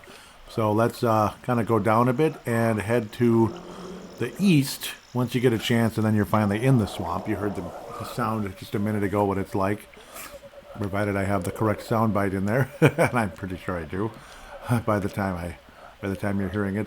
So once you're finally there, it's kind of a maze of stuff, and you get a new character called a Frippo. It's like a frog that's part hippopotamus. Right. Yeah, it's the size of a little frog, but it has a hippopotamus-like face, I guess, and nose and everything. Okay. Well, anyhow, you kind of work your way eventually to the east as much as you can. Step on lily pads that kind of start to appear as you walk. It creates a pathway. And then there's, again, you can kind of venture around trying to figure out different ways to go. Some of the Frippos actually trigger openings, so kill as many of them as you can, especially when you get to a dead end. If there's a Frippo hopping around, kill it. Isn't that just mean? We're killing Frippos. But I suppose it's a fantasy world created by a computer in the 1960s, apparently, so you're not really hurting anything. Really? I don't know. But as you kind of get towards the east, sometimes you end up going back west, backtrack this way, but going up in a different direction. There's stuff like that and all kinds of different treasures and such along the way. But again, when you get to dead ends, if there's Frippos, oftentimes it will trigger an opening where a lily pad will open up. It'll trigger a new path. So that's important thing. In some cases, you'll want to be able to throw the spear because maybe the trigger frippo is across like a divide, so to speak. So, yeah, now that you have a powered up spear, you're going to easily beat the main boss of this area, which is a gigantic snake, spoiler alert. And of course, you'll also, again, be able to, hit all the frippos that you need to from a distance. It'll make the level quite easier, to be quite fair. You also should have the dog powered up by this time, and he's probably already completely like weapon built, so to speak. Like, yeah, he can power up to level 3. I say have him set to power up to level 2 and fight, maybe not all the way fight, but closer to fight than search. Basically that kind of thing, where he'll still search a little bit, but he'll focus a lot on fighting, and he'll kill a lot of the monsters for you very quickly, because the dog is very, very strong throughout the entire game, even when he's a cute little poodle in the Gothica part of the game. It's kind of like the angry video game nerd, though, when you're walking around killing the frippos. Who goes through the jungle shooting frogs? But, well, who goes through the jungle spearing frogs? I don't know, but frogs that look like hippos, spear them. Just spear them. Just skewer them. They taste good on kebab, too, just so you know. Well, maybe they would if they existed, but I guess we'll never know, will we? To be fair, it can get frustrating a little bit, figuring out where the heck to go. Yeah, but you'll figure it out kind of over the course of time, and of course there's plenty of guides throughout the internet. I'm not going to just go piece by piece by piece by piece and guide you, but you'll get the general idea. And, of course, again, there's maps all over like Game Facts and such, places that can help you out with that if you're not completely sure. It's not that difficult, though. You should be fine, honest to God. One of the keys to kind of get you to a completely different area is all those it almost looks like a tree house looking bridges type of things. You can just walk on them like wood bridges and such. They can take you to kind of a new general area. And again, I've said a million times, kill frippos that are kind of hopping around by themselves. Sometimes you want to throw the spear at one that's a little ways away that you can't reach, because it just might open a path for you. And it might not. And once again, one of them is again like is a trigger frippo is a ways away from you, and you throw the spear at it because you can't reach it. Does open a path that ultimately does lead to the end. Again, as you ultimately head north. At that stage, once the path opens, you go east and then north, and then you get to the big snake and get to hear the major boss song for the first time in this game.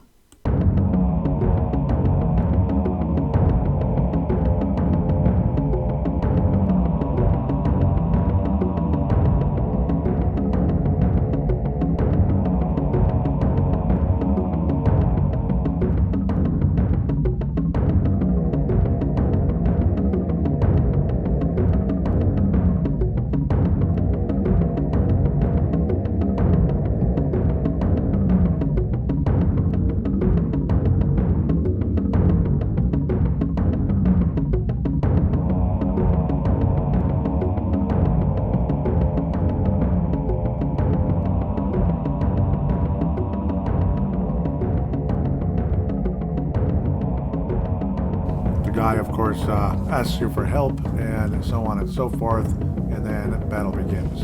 Battle begins indeed. It's a big son of a gun, no doubt about it. The trick here, of course, is pretty simple. What did I talk about 100 times? The monster is ultimately called the Salabog, okay, whatever that means. It's a big giant snake in a bog, I guess. But no, the trick is, like, again, why did I have you power up the spear? Stand back and charge it up and throw the spear at the snake. Simple. And eventually you'll kill him. He's got, I believe, 2,000 hit points. So, it's going to take a little while, but not that long. Because, of course, every time you hit him, he kind of goes back under, and you got to wait for him to come back up, and then you throw the spear again.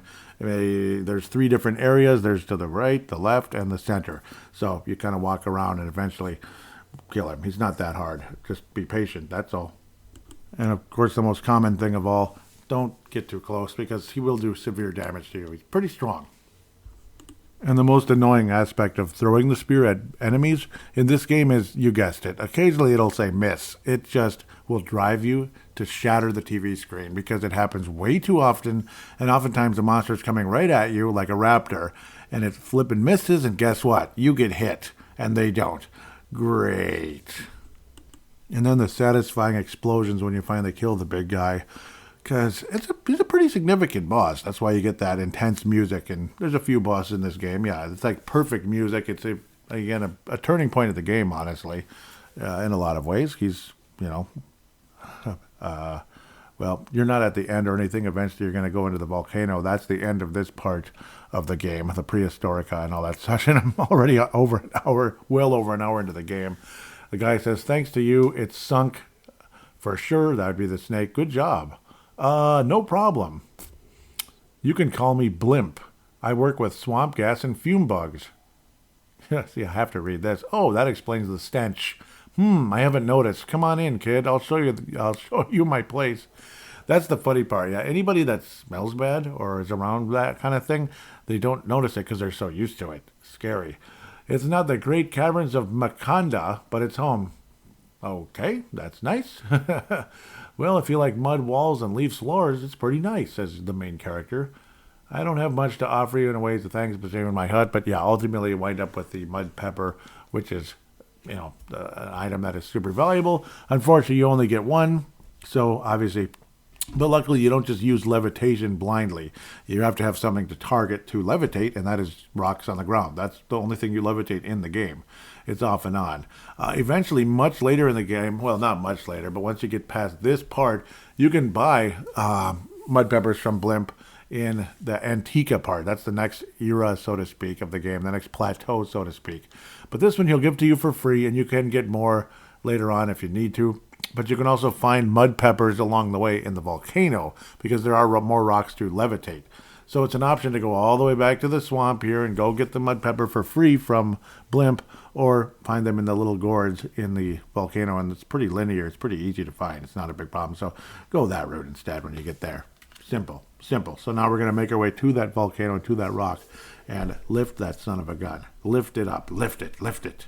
But obviously, before you go into the cave, go to the... try to go back to Strongheart again, south of the village, and buy all the ingredients to fill up heal, basically, to get as much water and roots as you can carry. That would be extremely wise, because you're moving on to the next part of the game after you beat the volcano. So just buy it up, because talons are a lot, buying stuff with talons is a lot less expensive than buying stuff with jewels, which is the next currency, so to speak. Another thing as well, in the actual village, go to the armor place again, because he has some new stuff. This is where you can buy it. The leather collar is the same. Buy the claw guard and buy the dino helm. Now you have the dino skin, the dino helm, and the claw guard. Those are the three best armor items for the boy, the main character, so to speak, in this game. Equip it. So yes, very important to go there before you go into the volcano, because the dino helm the defense goes from 3 to 6. That's a massive jump. The claw guard goes from 2 to 5. Massive jump. So yeah, that way, you have the right stuff and you're full, you're all built up with strong prehistoric armor, so to speak. See, and if you didn't get defend yet, it would already be gone. That's how quick it is. You have that very, very small window in the game to get it. So very important before you go into the volcano. Do that foist. Of course, then it's time to lift the rock and enter the volcano. How exciting indeed.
Ah, yes, the volcano at long last. And of course, if you have all your weapons powered up, it's a good thing, because you're going to be fighting against those creatures called vipers again, which are kind of like small dinosaurs. Of course, you already know what they are.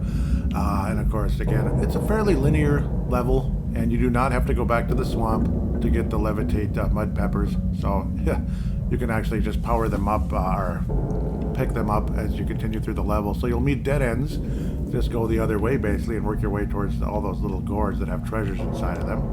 So that's obviously a common sense strategy. The weapon I would recommend here, if you have it powered up to level 3, and so you can, charge it to level 3 and whack the heck out of these guys, is the axe. It's an underutilized weapon that I hadn't used much in the past. I would always kind of like overlook the spider claw, like, what the heck, like the bone, was powered up already.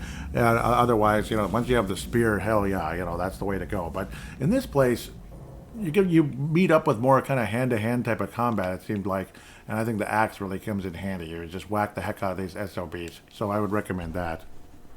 So basically what happens is you just kind of keep going, until you get to a dead end with a gourd, and you wind up with the mud pepper, the next mud pepper, so you can pick up the next rock basically with the levitate. Simple, right?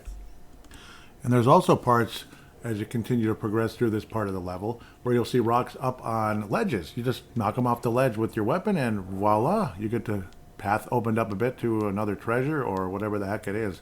In a lot of cases, it's ultimately leading yourself to the mud pepper that you're going to need to lift the next rock that's blocking the next path, and blah, blah, blah, blah, blah, blah, blah. And now you work your way into the, I could call it kind of the upper area, where you're away from all the molten lava and such. And it's kind of like, a little cave maze, and you kind of work your way around and such. There's a certain area where you can find a secret. I'm going to see if I can make sure I can find that for you quickly. That's ultimately to the right. You're going to go up and down and to the left, to the right. To the left, you progress through the level, but there's a part where you can go to the right as you go down. I believe it's the first way. Up. Yep. You kind of go up, down.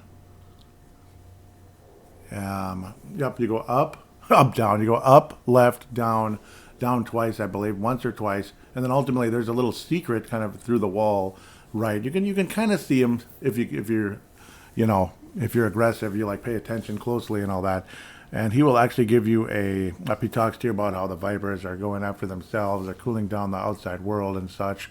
And then, it says there, we're heroes helping. He gives you the speed formula, which is quite valuable. I don't use it too much, but it's, still valuable, particularly. A lot of people would like to be able to move around a little quicker without running and all that. It's valuable in a very dangerous battle. It's 1 part of wax and 2 parts of water, and you're in business. So that's literally what he says, and I like that. Speed is a valuable one. And you can record your progress as well, so just in case things don't work out so hot later on. I'm surprised they say I can't carry more water. Okay, apparently. Otherwise, from there, you go to the you kind of go back up into the left little area and go down, basically like the left part of the room, and go down. And then just kind of keep working your way down for a while, working down, pretty linear, pick up stuff along the way, fight vipers if you want to, but you can avoid them if you want to as well. The dog might find some stuff, digging around. And then, you just kind of follow the path, basically. And there's a couple areas, there's one where you can go up, it's a dead end, but pick up some, ingredients, so to speak. Ultimately, keep going towards the right after that, so on and so forth. And then it's finally, ultimately, when you get there, you get the last mud pepper, or you can get past the the rock that was blocking your way back in the lava area. So, always the most exciting part. Now, to mention that mud pepper is owned by a boss viper. So you got to fight that boss viper, Viper Commander, better name. Actually sounds much cooler.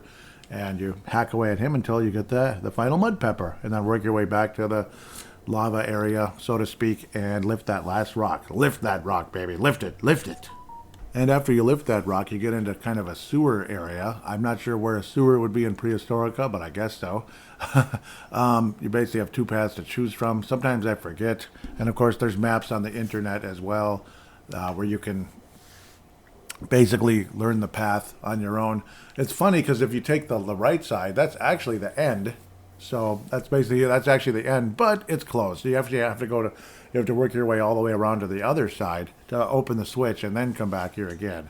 So ultimately, that's the end of the level once you're able to do that. So again, you can look up little maps and such which way to go. Of course, you're going to go left to the left one, but then again, work your way around. You can run real fast with the sewer and all that, but again, try to work your way around. And every time you fall down in the wrong one, you end up back at the beginning not long after that again, which is always the funnest part of all. But you'll figure it out pretty quickly. It's nothing too crazy, honestly. And of course, the place you're supposed to go is the is the path you can see that looks like some kind of a skull on the wall as you're entering. So it's like the opposite, pit or whatever the heck you'd call it, to the beginning one that you first noticed. Well, which is technically the end one, whatever you call it. The beginning, the end. Yeah, you just figure it out, I guess, with the maps. Ultimately, it's not all that hard. You kind of work your way to the farthest outer edge of like the pathway, so to speak, and then work your way around to that pit, so to speak. Interestingly enough, there's a Viper there that's actually a good guy. When you try to hit him, so to speak, he says, "Hey, hey, you don't have to do that. I'm on your side, so to speak, or I'm one of the good guys," and he'll actually record your progress. So that way, you don't have to do this crap again once you figure it all out. And yeah, so now you go to that original right pipe, so to speak, and down you go into the final parts of the level. Woohoo! Good stuff. And now you start noticing, this is the first time you're going to notice of several of these, evil twins of the other characters that are from Podunk. In this case, Fire Eyes' evil twin. She basically tells you, "Hello, kiddo." He says, Fire Eyes." She says, "You called." And then, yeah, there's a little interaction back and forth. "Hey, sis, hot enough for you?" So they kind of talk back and forth, so to speak. "I'm your evil twin. I'm here to take over. We're going to try to cut everything off to wipe people out." She says, "That's the idea." Yep, it's a big, big machine, I guess, that's somehow filtering the heat. I don't know, it's interesting. I don't think anybody could do that in real life, but, well, that's why it's a fantasy world, I suppose. Then my Vipers and I could take over your world, so to speak. And then the battle begins. You fight a big, giant rock creature, and it's fun stuff. Unfortunately, in this battle, well, yeah, you don't have like a powerful spell yet, and you could die very quickly if you're not ready to go, so heal often. And in this case, again, I recommend the spear, throwing it at him. At the end of the day, the boss's name is Magmar. That's what I thought. Okay, yep, so basically, again, you probably want the long-range weapon to throw at this guy to beat him, and he's not that hard, but he's not that easy either. Just battle away. Just kind of beat him. That's all I got to tell you about that one. And when you beat him, it's a heck of a relief, because he's pretty tough, and you don't exactly have the crush spell yet, which makes a lot of boss fights much, much, much easier, once it's built anyway. You receive 900 talons, you celebrate holding your weapon up in the air, saying, "Wahoo, we did it." The evil twin returns, and basically he's like, "Okay, you sons of biscuits, you've won the battle but not the war. You want it hot? Here you go, I'll give you heat." Boom! And you get blown to, well, you survive. You don't die or anything. You'd think you would. In real life, you'd be deader than a doornail, even just being in the volcano, but no kidding. But I guess it was cooled down somehow. So that's what they're doing. Okay, I'll leave it alone. But yeah, you get shot up way high in the air, wind up magically landing on a raft type of object somehow by a miracle. It looks like a gigantic turtle shell. That's, obviously the turtle's long gone. Unfortunately, in Prehistorica, you go down a river and down the plateaus, so to speak, because that's what this game's all about, plateaus and such. And you wind up in Crustacea. Welcome to the next part of the game.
You'll quickly notice your dog is missing, so that'll be the first part of this new world, so to speak, Crustacea, so to speak. Antica, well, Crustacea is the city, so to speak, where you're at right now. Antica is the actual era, so to speak, one of the four quarters of the game, so to speak. You'll also have to change your money. So when you go to the first shop, there'll be buy items, sell items, change money. So do change your money because you have 0 jewels. You'll get 1 jewel for 2 talents, kind of like the American dollar these days. Yeah, but at least you should have enough to get somewhere, so to speak, a few thousand jewels after exchanging, because of as long as you level build enough in the first part of the game, so to speak, building up weapons, you probably build up a ton of talons, not talents, but talents, and then you go from there. What I recommend, though, is obviously go to the inn and save, because you beat a major boss and all that, so kind of start from there and start looking for your doggy and all that cute stuff. But of course, before you can really do that, you want to get some better armor. You'll also notice there's, like when you climb up the ship area, of course, like I was saying, you can buy some herbs, essence, all that kind of stuff to help you, nectar or whatever. And then where the inn was, like I just saved and all that stuff, there's like a little pulley type of stand that you can walk on, you can go onto. It'll lower you down back to where, you were at the bottom of the surface. But yeah, but now that you've lowered it down, you'll have access to it forever. You can go right back up again. Isn't that great? So it'll always kind of be around to save you a little teeny bit of time wandering up and down the stairs and such. It's pretty cool. Other than that, you can use the stairs again. Yep, you'll want to use the stairs to the left, so to speak, to get kind of onto the ship. You can talk to a few people, learn about the great city across the desert and all that. Convince the ghost pirate to give you passage across the sand. And yeah, that's we'll get to that in a minute. First, we're going to want to get the crush spell and all that. But even before that, go inside the ship, talk to the pirate or, rogue or whatever. He's a rogue, basically, is what he is. He says, "Hello, matey, you'll be wanting some of my armor. It's the best." Yes, do buy it. Now that you've exchanged money, you could exchange money there or in the item shop.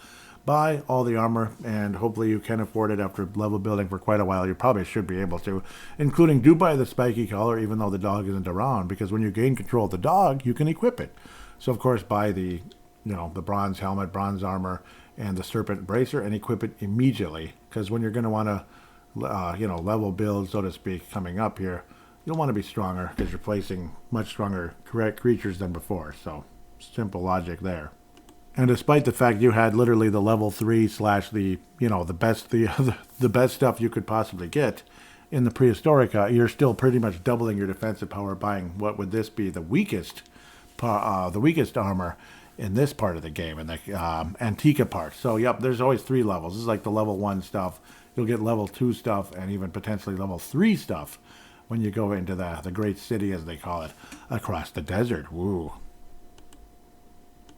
Now that you're done with all of that, make your way back down again via the stairs or the whatever that thing is, the pulley elevator, so to speak. Work yourself to the right, so to speak, and then when you're on the next screen, go up the cave, so to speak. It'll take you up to another level, and go inside the next cave and walk in. And guess what? There's Blimp with the head of that snake you recently destroyed, and he will say hello and great to see you. I don't know where my dog is, blah blah blah. But, yep, he was saying he escaped down basically with a swamp of essence of mud pepper, so that's cool, stuff from his swamp. He's saying, the place is different from the other world and all that. You then mention your dog, where the heck could he be? And then, yep, now you're the dog. So go ahead and equip the spiky collar right away. You go from 5 defense to 42. 42. You might, so pretty good idea. Jump across the lily pads. People say, "Hi, this is cool, nice to meet you," and everything. This is, nice to see you, little puppy. Go inside the castle, the palace, I guess it's called. And then there's kind of some funny humor inside, so to speak. But you also get kind of a hint of who the bad guy might be. And all that. Who the bad guy at the end of the game might be much later on. And also, you don't get to see the face of the leader of this place. So, I wonder who he might be. One thing very important, you'll also notice that the dog has changed shape now that you're in a different era. And I do believe I mentioned it earlier, but to reinforce that, the dog will change shape at each different era. Now he looks like a kind of like a greyhound and such, and he looks exactly like this sacred dog, so to speak, that these people over on the other side of the desert believe in. So, So they're like, oh, it's the sacred dog. So interesting. So it's kind of entertaining and such. But now you get the best spell in the entire game. Yes, it is the best spell in the game. It's the only real offense spell you're going to really want. And again, this is another part where if you want everything to kind of line up, unequip all the spells, because they're in alphabetical order, unequip all the spells that are, like under Crush, so to speak, and then re-equip from Crush on, and then everything is lined up, which I think is just, I don't know, maybe it's me being, whatever that word is, obsessive compulsive or whatever. I just think it looks better, like Crush, and then the fist is over there. Obviously, it's not going to be this dominant spell right away, but now the two very important parts of this formula are Limestone, which is kind of expensive, 120 jewels, and Wax, which is, not so expensive. It's about half the price of that. Actually, it's less than half. It's 1/3. And you could also build it up you also probably bought some of it in the previous era for less, the less currency and all that such. But yeah, go ahead and buy as much Limestone as you can, and then you can build up the Crush spell. And unfortunately, that's kind of what you're going to be doing for a while, because you're going to want to build that thing up to 2, maybe 3. And in order to be able to do that, you're going to have to beat up monsters along the way as well with your spear. Just charge it up and throw it at them, basically right outside Blimp's cave there. And that way you can keep buying more Limestone, more Wax, more Limestone, more Wax, so to speak, and build up that Crush spell to about level 2 or so.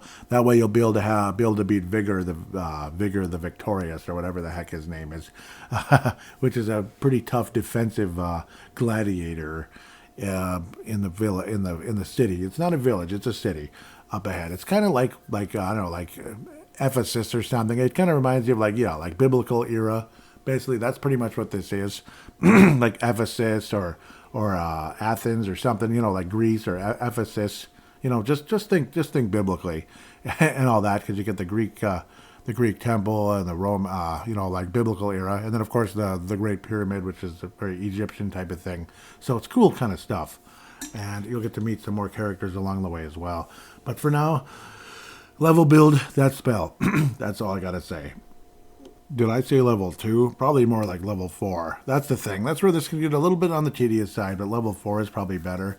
And then, as you're playing the game the rest of the way, as you continue to buy the ingredients and continue to use it at basically every boss, it'll kind of level build itself to like 5 or 6 by the end of the game. And yeah, you use it on pretty much everyone except maybe the final boss. Makes the rest of the game easy, actually, with the bosses. So it makes a huge difference. So build it up to level 3 or 4. At least 3, 4 I would recommend, and the rest of the game will actually be pretty easy. The bosses will be easy. The levels are still going to be interesting and fun and all that, and the music is freaking awesome the rest of the entire game. So do enjoy.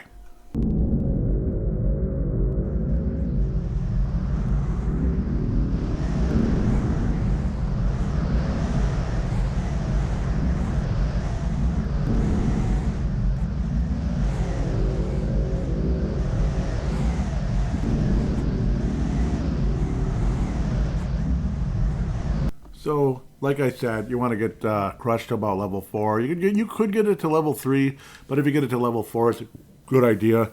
And then after that, the next thing you want to do is try to fill up your ingredients for Crush. Not for everything else, because here you can't buy all the heal ingredients necessarily. Maybe you'll kind of pick some up along the way here and there, water or roots. But for Crush, you want to maximize the amount of Wax and Limestone that you can get, to have Crush basically maxed out all the time throughout the game. And then, later on when you're able to fly and such, you can come back here and buy more of it. Come back to Blimp's Cave. Otherwise, max it out as best you can, anywhere from 95 to 99 times to be able to cast that alchemy or whatever, the formula and all that. And then after that, you want to raise your money up to about 2,500 to 3,000 jewels for when you go to the city. That way you can try to get everything done. It tends to be kind of a sprint and everything.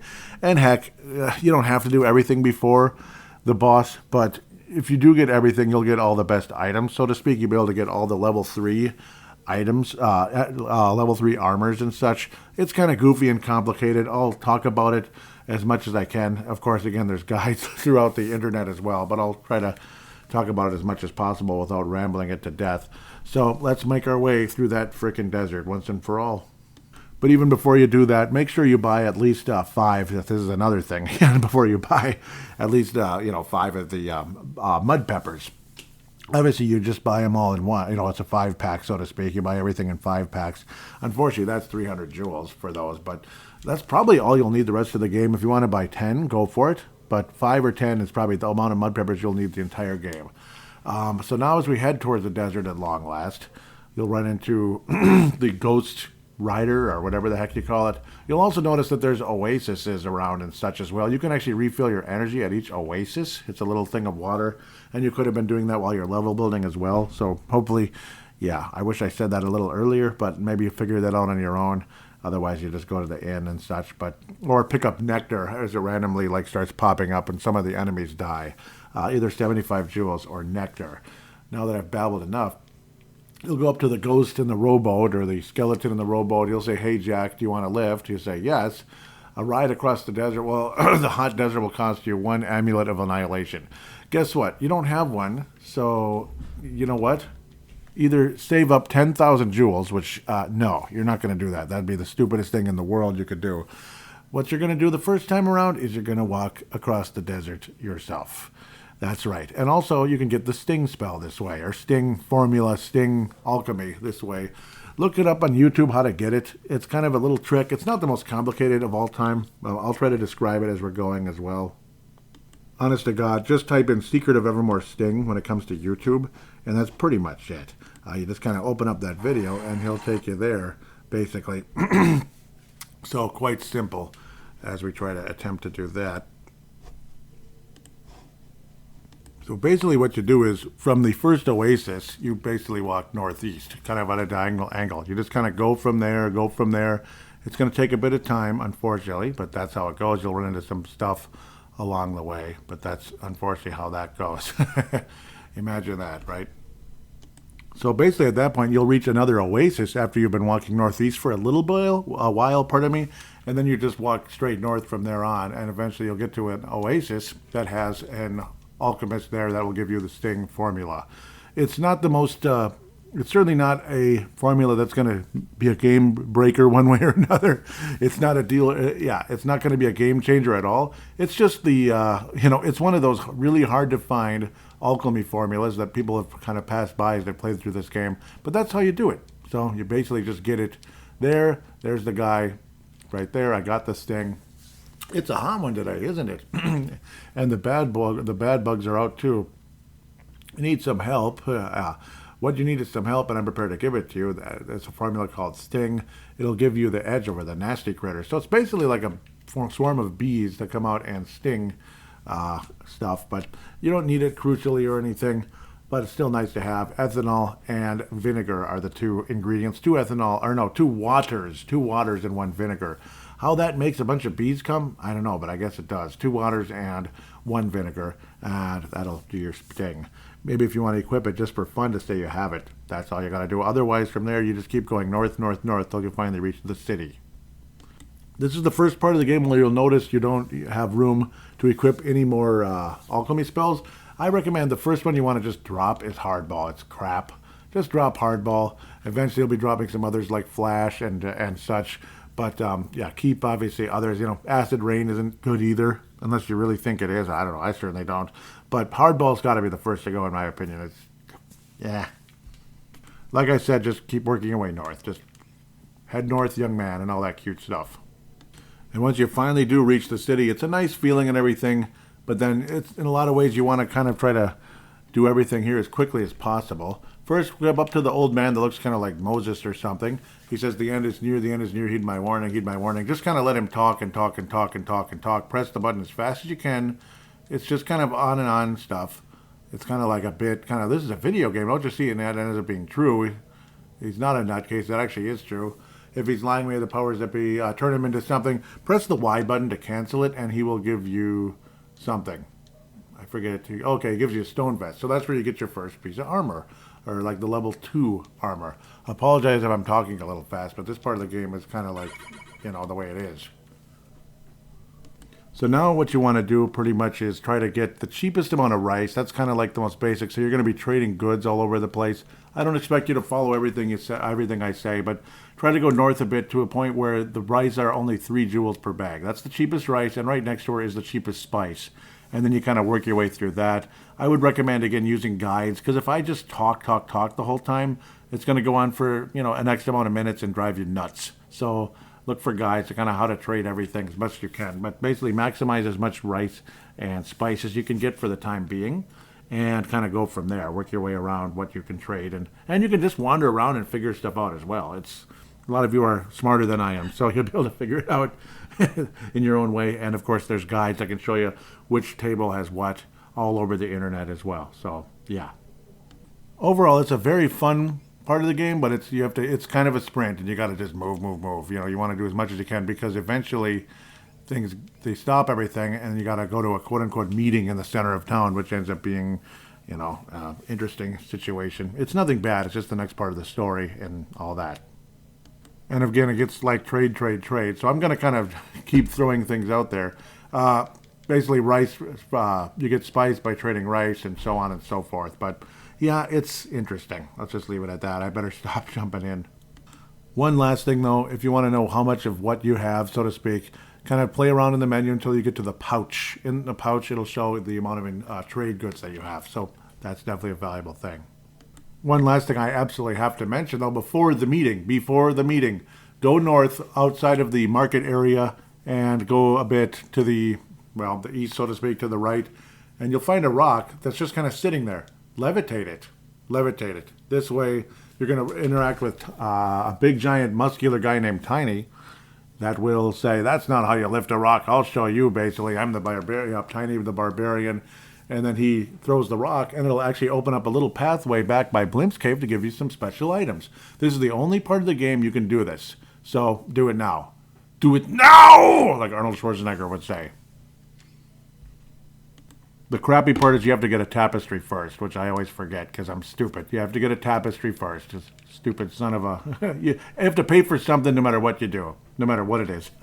You have to get a tapestry first, okay? The good part is you don't have to lift it again. He will just take the tapestry that you give to him and throw the rock, waha. And then you get to see that he's got a Jose Canseco type of shoulder, type of a right arm before he had the shoulder injury, because the Texas Rangers made him pitch and kind of ruined his career. That was real smart, but yeah, he had a pretty good arm before that anyway. And you'll always notice when people offer like a certain helmet or whatever, you get the next level one right after. So that's kind of the annoying part. He offers you the next level one after, but you have to get more items to be able to get it oftentimes. So that's how it is. To be fair, though, the trick is get as much of like the armor as you can first. That's more of the main trick before the time runs out. And then you should be okay to keep trading afterward. Sometimes I get mixed up at what's what, but that's the main thing. Try to get as much stuff as you can get, though, before the meeting. But get the armor for sure, like the different helmets and the other armor. It's not the gloves, it's the other thing. The helmets, yeah, the armor and helmet, I believe, that you get here. So, yeah, and then you'll be all maxed out pretty quickly. Other major thing, though, that you need to know is if you trade away an item, like say you just got the Moxa stick, you can trade it away and then reacquire it later in the game, which is, I recommend that in a lot of ways. You can get through things quicker, and yeah, so that's the trick. You basically come back and get it later in the game in the Gothica part. Once you have all the best armor, you probably don't have to panic too much. You can come back and finish trading around afterward, but you've probably done most of it if you are able to get all of the level 3 armor. Then you're fully equipped for the rest of this part of the game, to be quite honest. So that's a great thing going forward. Then, of course, everything stops, and you have to head to the right. And that's the meeting has begun. The big giant statue looks just like your dog, which is like a greyhound look. All hail the mighty and powerful sacred dog. Ooh, in honor of the sacred dog's appearance, there will be a battle in the Colosseum. Our champion will fight a challenger to be chosen by the sacred dog. Who do you think it's going to be? Show us, sacred dog, who the challenger will be. Dog walks through, he sees you, and then bark, bark, bark. Oh, guess what? It's like, what? Is that you, Jesper Valstedt? Is that you? Jesper Valstedt. You're the sacred dog? That figures. Yep. And I love that Garfield kind of humor. You're the sacred dog, Odie? That figures. And yep, the sacred dog is chosen. Now you got to fight Vigor. You got to fight in Vigor the Indestructible. So yeah, that's your battle. We'll talk about him shortly. The good news is, see now when you're in your little holding cell, so to speak, until the battle, a lot like those Roman Colosseums and such. And ironically, in church today, that's what the pastor talked about, which is kind of interesting. So how this all kind of came together. You wait here, Tiny waits outside. That way nobody gets hurt. Not until you fight Vigor, anyway. Again, more Garfield humor there.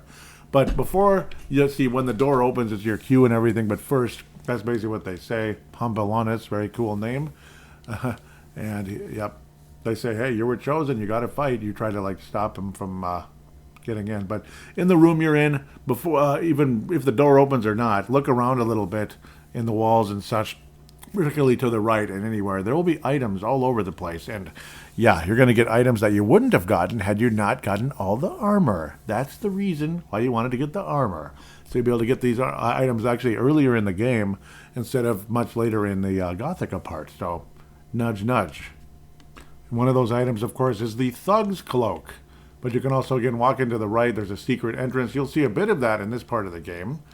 And, yep, just kind of wiggle around until you're able to get further. Some more items, but the Thug's Cloak is the main item that you wouldn't have been able to get at this part of the game. You'd get it in Gothica. So, oh well, you trade some stuff away and get some other stuff that you would get earlier, whatever, so to speak. And there's some more items that you're going to get in the village shortly, or the city shortly. Now you get to fight Vigor, the Indestructible, so to speak. But if you have the crush spell, he's very destructible. Just fire away, and that's about it. Otherwise, if you want to take him on in a real battle with a spear, Roman centurion style or something, don't. You obviously, again, you want to stay back, charge up the spear, and throw it. But you won't get much damage if you hit him head on. You have to get him from behind. Then he'll take a significant amount of damage. Otherwise, either way, you'll beat Vigor and move on in the game. And, of course, that's why they call him Vigor the Indestructible, because his defense is super high. But, again, with the Crush spell charged up, he's not too bad. And, yeah, if you get him from behind, he'll take serious damage. Hit him on head, you'll barely do anything. Something extremely creepy, if you look closely in the background during the battle, you'll see a bunch of crosses burning and stuff. As, the Romans were known to be pretty ruthless to Christians, let's just say. And we learned a little bit about that. Let's just say it's related to Nero. As Rome burned while Nero fiddled. Yeah, well, Nero was very much responsible for that fire. Let's just leave it at that.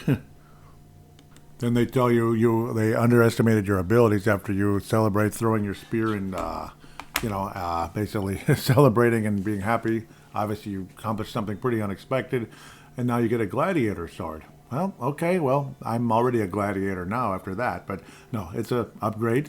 Now you don't have to have the bone anymore, but of course, unfortunately, this one is not powered up yet, so to speak, by, whacking a lot of bad guys. And this is not a good part of the game to do that. You'll want to be able to fly later on to be able to do that, and so it's not too crucial. You can still use the spear or the bone if you really want to charge stuff up. But once you have the crush spell, it's not a big deal.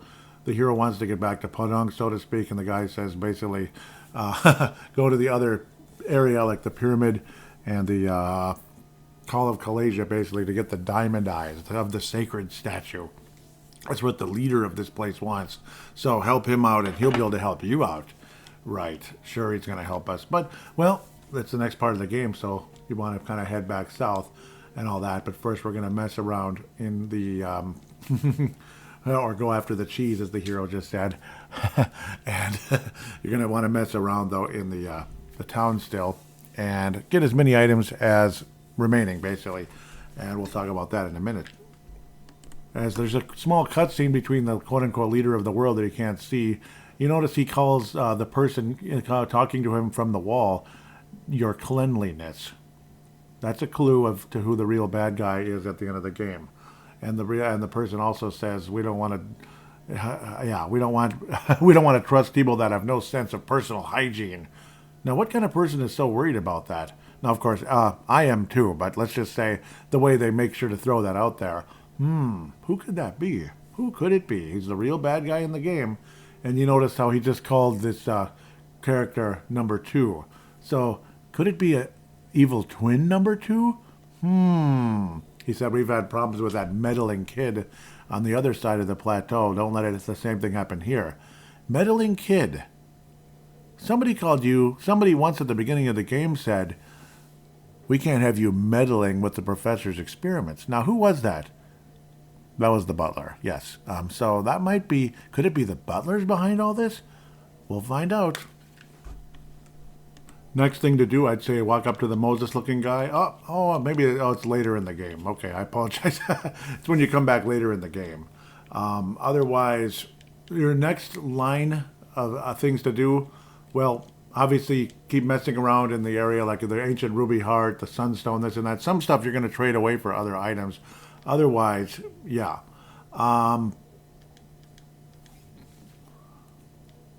Of course, I never have everything, so yep, you want to keep up with your inventory and everything. But first thing that I recommend doing, just to get it out of the way, is to get the chocobo egg by messing around by buying ceramic pots and then just kind of selling them back to an appraiser down in there. So close to the entrance, there is somebody selling ceramic pots. You want to think, okay, 2 bags of rice, that's pretty cheap, right? So that's good. You're sold. So if you want to, so the way you get the chocobo egg is you randomly find it in one of the ceramic pots. Like the character says, oh, my ceramic pots has something. Most of the time it's just going to be 10 jewels, but you also make a little extra money that way. Tiny bits and pieces. But you think, okay, you'd want to buy 10, right? Because if you buy 10, you're more likely to find the egg in one of them eventually. No, the trick is to buy 5 at a time. So it's an interesting, weird trick. You'll find the chocobo egg much faster. The chocobo egg raises your hit points. And then you'll have an option to trade the chocobo egg away for a magic gourd that does nothing. And you can get the chocobo egg later in the game for, in the Gothica section. So it's up to you. The magic gourd does nothing that we know about. It's always been a mystery what it actually does. But if you're a completist and want to have every single item in the game, including the wizard's coin, which I only found out about 2-3 years ago for the first time ever, imagine my surprise to find the wizard's coin 23, 25 years after I'd first started playing the game for the first time. That was really something. That's in the forest, the deep forest in Gothica, much later in the game. So we'll get that, we'll cross that bridge when we get there. For now, let's start buying some ceramic pots. So again, what you do is you just keep buying them over and over again, then you end up going buying more rice, buy more of them over and over again. Most of the time, again, he's going to say you found 10 jewels. Eventually, though, you will get the chocobo egg. And I found the chocobo egg remarkably fast. Usually I end up having to sell off my ceramic pots to the appraiser at least a few times. But yeah, you actually end up making a profit, though, selling them to the appraiser. That's their. She's kind of like near the bottom. Yeah, you kind of go to the bottom area and then walk towards kind of the center-ish. And the screen will kind of move a little bit when you talk to her. She says, I appraise and purchase items from the market. Of course, again, you may have a little map or chart or whatever that shows this whole place on the internet, or even in the player's guide, which me and my brother used to have. I sure have it somewhere. It's 5 jewels per appraisal, which is literally nothing. And you want her to appraise the pots. And you can do it with any of this stuff. She'll actually purchase it from you. 70 ceramic pots. Sometimes contain valuable items that can be exchanged for spice. I would be willing to offer you 560 jewels for your pots. You actually come ahead financially in the long run with that. So you actually, so that's fine. Otherwise, we got rid of all the pots we don't need now and got some money back. And we have the chocobo egg. I'm crazy and weird. I like to be a completist because that's just how I am. I'm going to trade it away for the nothing gourd, but again, you can reacquire it in Gothica. So that's what I'm going to do. It's up to you what you want to do. At the end of the day, the magic gourd is way up, not way up, but it's close to it's the old man. Yeah, it's the old man, up in the kind of the upper left area of the city, the market, not the city, but the market. It's always been a great mystery and rumor, and there's all kinds of rumors of what it does. Odds are it doesn't do anything. It even says the powers of this special item are unknown, so that's great.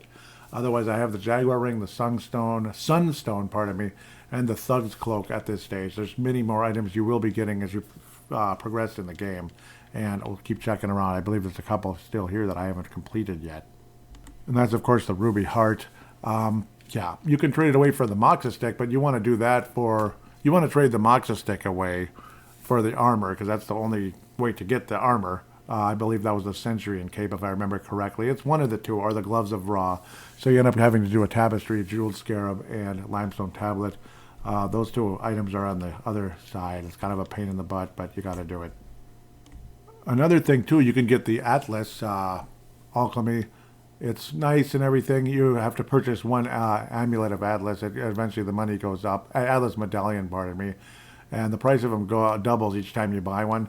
You can only use one at a time, but it gives you incredible strength in a battle. So it's nice to have, but if you have the Crush Spell, it's not exactly that crucial, is it? Until maybe the final battle of the game. So hint, hint, maybe buy a couple medallions there and save them for the final battle of the game. That's what I would probably do. I'd also recommend having multiple limestone tablets and jeweled scarabs, even when you leave the place, because you can use them in the later stages of the game as well. So have maybe 2 or 3 as you move on in the game. So basically, where you get Atlas, the Atlas, formula and medallion is hidden behind a couple of crates where a spider walks in what is the item shop, close to where you buy the limestone tablet and jeweled scarab. So you probably have bumped into that on your own anyway, but just in case you didn't, that's where you get that.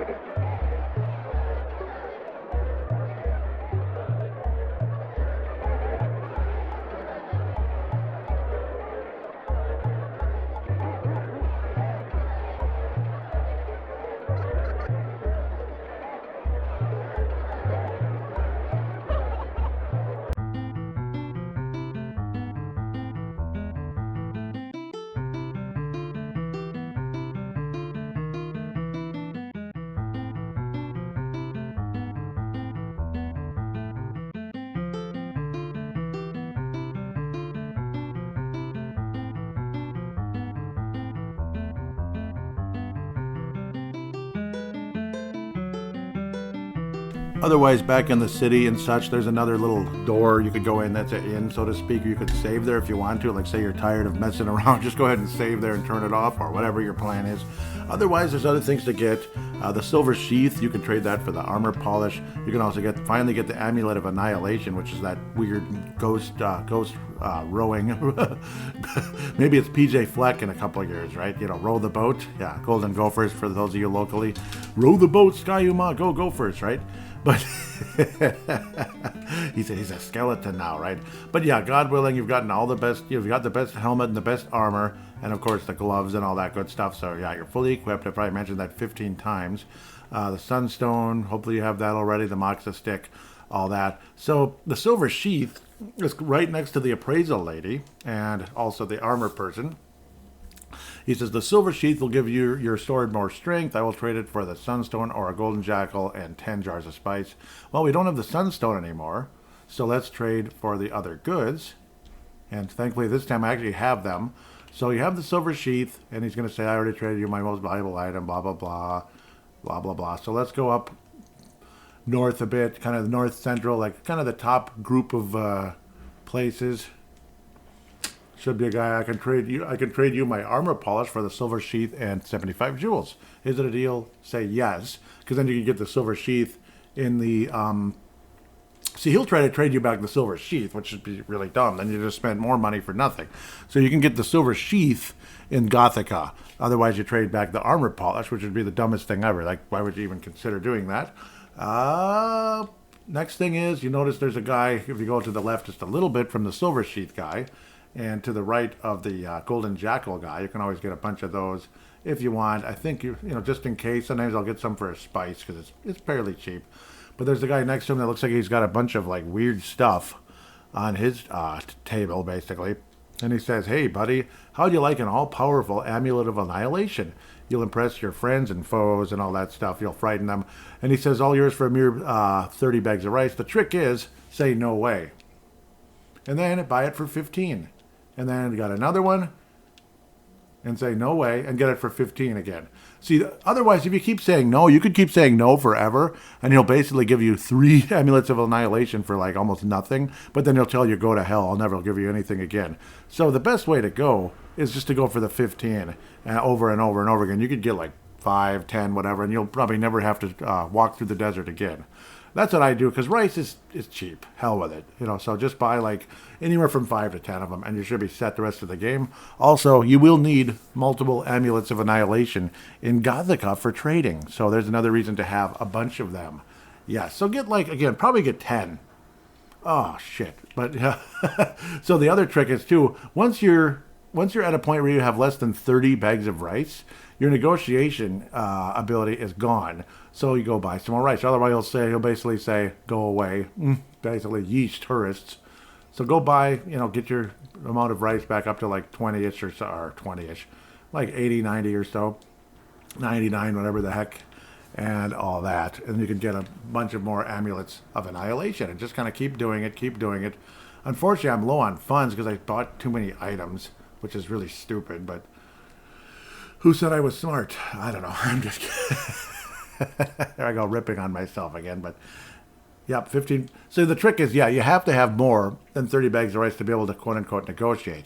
Kind of like in the NHL or NBA or something. Like, say, if you don't have any negotiation, the other team's going to tell you go away. If you don't really have any chips, so to speak, like if you have no advantage in the negotiation table, they're going to tell you, oh well, you're not going to be able to sign him anyway, so why don't you give him for just a second round pick or whatever? Oh, well, then too bad. Bye. We'll talk to someone else for a trade. That kind of thing.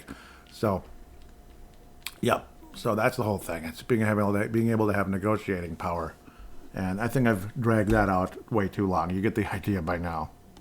One thing I recommend: get some. Try to get some rice. Try to get at least some, obviously rice, get some spice and all that. Try to get a number of ingredients like spice, rice, spice more than rice, especially perfume, the jeweled scarab, limestone tablet. Have like a few of those each, because once you get to Gothica, it'll be better and all that. You'll be able to do more. And now talk to the Moses guy again. The end is near. Heed my warning. Keep talking to him again and see what happens. The diamond eyes are the key to the cataclysm coming. Do not let them fall into the wrong hands. Somebody's watching us, controlling us. And actually, it's 100% true. Oh, maybe no. This time, nothing happens. I think it's the next, later on in the game. I forget if something else happens. We are merely sprites that dance at the beck and call of our button-pressing overlord. Yep, this is a video game. Don't you see we're characters in a video game? This guy's a nutcase. And now he's going to say, if it's not true, powers up, you turn me into something. Hit the Y button again to cancel it. And he gives you 500 jewels. So, okay, that's nice. That'll make actually a big break. Are you going on an adventure? That's what I'm going to do when I'm as tall as you. Oh, that's somebody else. That's a little boy. And then the Moses-looking guy says, I've spoken. There's nothing more to say. So that'll actually help you now to buy some more ingredients and all that. So obviously, you start with the rice, the spice, and so on and so forth. Simple. Also, now that you've done the whole chocobo egg thing, you can still make money by buying, like say if you're running low on funds and don't want to go all the way back to the other side with an amulet, like use an amulet, you could do that and, beat up those guys again and make a bunch of jewels. Otherwise, you can kind of go back and forth with the rice and ceramic pots and the appraiser and make money that way. Plus, again, you find, now when you find jewels in a pot, it's 50 in a ceramic pot. So that's better than 10. So again, when you sell, you come ahead a little bit. So you can do that as well to just build up a couple funds while you're messing around. Eventually we'll be done in this place. It's actually called Nobilia, but yeah. And still do the whole 555 purchase because, I made like 200 free jewels just by finding stuff in there. When he says, hey, I found something. So another quick thing to talk about. I know I've babbled enough about this place already. If only you could do something like this in real life. Oh, wouldn't that be cool? You'd be doing it all day. You come home with like $10,000 or something. Yeah, like every now and then you get an extra $50, and then you go sell. I've probably made about 600 jewels just by, just by finding them in the pots in just this last couple of minutes. So it's pretty cool. So it's literally like free money. You can do it for as long as you want. And, well, why the hell not? But only if you could do it in real life, it would make things even better. And after messing around with all that and making sure you have every item and a decent amount of amulets of annihilation, I'd say double digits, just for the heck of it. It's not going to cost you much. Maybe raise like 1,000 jewels plus or something by just kind of trading around, or even more. Who knows? I mean, you could just go on forever if you wanted to, just to have like a ton and ton and ton. But otherwise, when you're ready to head back to the other side and look for the diamond eyes, go for it. Just go to that boat, and now you have an amulet of annihilation, and yeah, that's the good news. I built up about 14 of them personally. It's up to you how many you want to build up. I mean, it's just 50, if you can get it down to just 15 bags of rice over and over and over again, it's no big deal. So now you get to the skeleton in the rowboat. Basically, he says, "Hey, Ralph, do you want a lift?" "Sure." "Do you have you got an amulet of annihilation?" "Yes, sir." "Hop in, Captain." It's just funny. He's got all these funny things to say. I don't know. It's just my kind of game. I'll keep saying that Garfield sense of humor. I'd like to welcome you aboard this non-stop shuttle to Crustacea, the #1 spot for skullduggery, villainy, and bad manners. Sounds like my job. No, I'm kidding. While you're enjoying your stay in Crustacea, you can rub elbows with real pirates, thieves, and scoundrels. We're coming to one of the highlights of your tour on your right. It's a natural shrub formation that sort of looks like a mummified cat eating a cantaloupe. Stunning. And my friend Dave always used to think that was a hint of where the sting spell was. Then he just says, "Thank you, please watch your step on the way out." So from here on, if you were to be coming from that Nobilia this way, he'll say, "I'll just shut up and, yep, I've already given you a tour. I'll just shut up and let you enjoy the ride." And then, but otherwise, heading to Nobilia, he'll give you a little bit of an anecdote conversation as well. But now you'll notice for the first time that rock that Tiny threw. You get a little side scene for a split second. The rock comes down and forms a little path to two pots that you can open. One has a call bead in it, woohoo. The other has 200 jewels. So, okay, that's good. And now you go and visit Blimp in the cave. So that same little area where you've built up for a while. Now he's going to offer, yep, you found your dog and he's in one piece. Well done. And here's something that can help you revive your dog. It's the Revive formula. Mix 3 parts of root with 1 part of bone to give your dog life when his energy is depleted. Sometimes I buy it, sometimes I don't, or not buy it, equip it. I probably will, yeah. I mean, acid rain is garbage. Get rid of acid rain or flash, like who cares? It's up to you how you feel. Sometimes I'd say it's worth equipping Atlas, but maybe wait on that until like late in the game. It's good for the final battle. And that's about it. Crush, cure, defend, heal, levitate, revive, speed, and sting. I think you have room for one more. You do. So I'll equip one of those again. Okay, maybe just Atlas. Atlas, cure, defend, flash, not flash. Forget flash, you don't need it. Revive, speed, sting, all that. Okay, so there you go. Would you like to purchase ingredients? I say, yeah. I mean, stock back up on wax and limestone. Luckily, I have it in a case of either 4s or 9s, if you understand what I'm saying. So once you can get everything back up to 99 again. So that's good. If you can get it in a 4 or a 9, when you buy 5 each time, it'll eventually get to where you want to be. I have 9 more mud peppers. I will not need 9 more the rest of the game, so that's okay. I don't need to buy any more. Buy like 5 or 10 bones, because they're not cheap. They're 120 jewels. Blah, blah, blah. And that should cover you probably for most of the game. And you might even find some here and there when you're screwing around. With that, basically make your way to the left eventually. Go down and work your way to the left, an area you haven't been before in this game. And I would hope to God that you equip the spike collar already. Maybe you did come this way in some cases. You'll notice there's a broken bridge. You can't jump across, but your little greyhound can. Boop, your dog can. Yep, so just have him walk against the edge. Walk up, and you'll notice another one of those little pulley, elevators, or in this case, I don't know, it's almost like a ski thing. I don't know what you'd call those. You can go on it right away. Otherwise, go in the cave to get another alchemy formula. Might as well do that while you're here. You'll actually end up coming back, I think, another time later on to get another stronger version of a formula. Oh, nope, you can't go in there yet. You'll get the bronze axe first. Okay, I knew that. I had walked past it so quick I didn't even notice there was something in the way. But keep working to the left. Eventually you'll find your way in Horace's camp, which obviously is a very enjoyable song. I'll let that play in a second. Again, more areas where there's big rocks blocking the way, or like a wall, kind of like concrete looking wall. You can bust it with the bronze axe, but you don't have it yet. Bronze axe and bronze spear will have their purpose served shortly. Now you get to hear the music of Horace's Camp for the first time, and this part of the game I would say has some of the best music in the entire game. Horace's Camp to start with.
Not the best song in the game, but certainly upper echelon, I would say. It's just nice. It's kind of calming, relaxing. Keep working your way, and yep, there's a camp.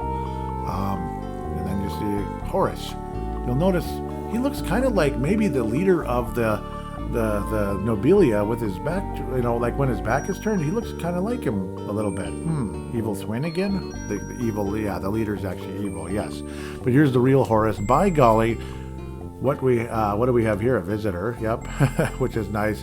And then you have conversations back and forth, not from Nobilia, not from there. And he said, nope, I'm actually where from. And then, yep, he figures out already, you're from Podunk, aren't you? Because, yeah, he looks like a regular American boy.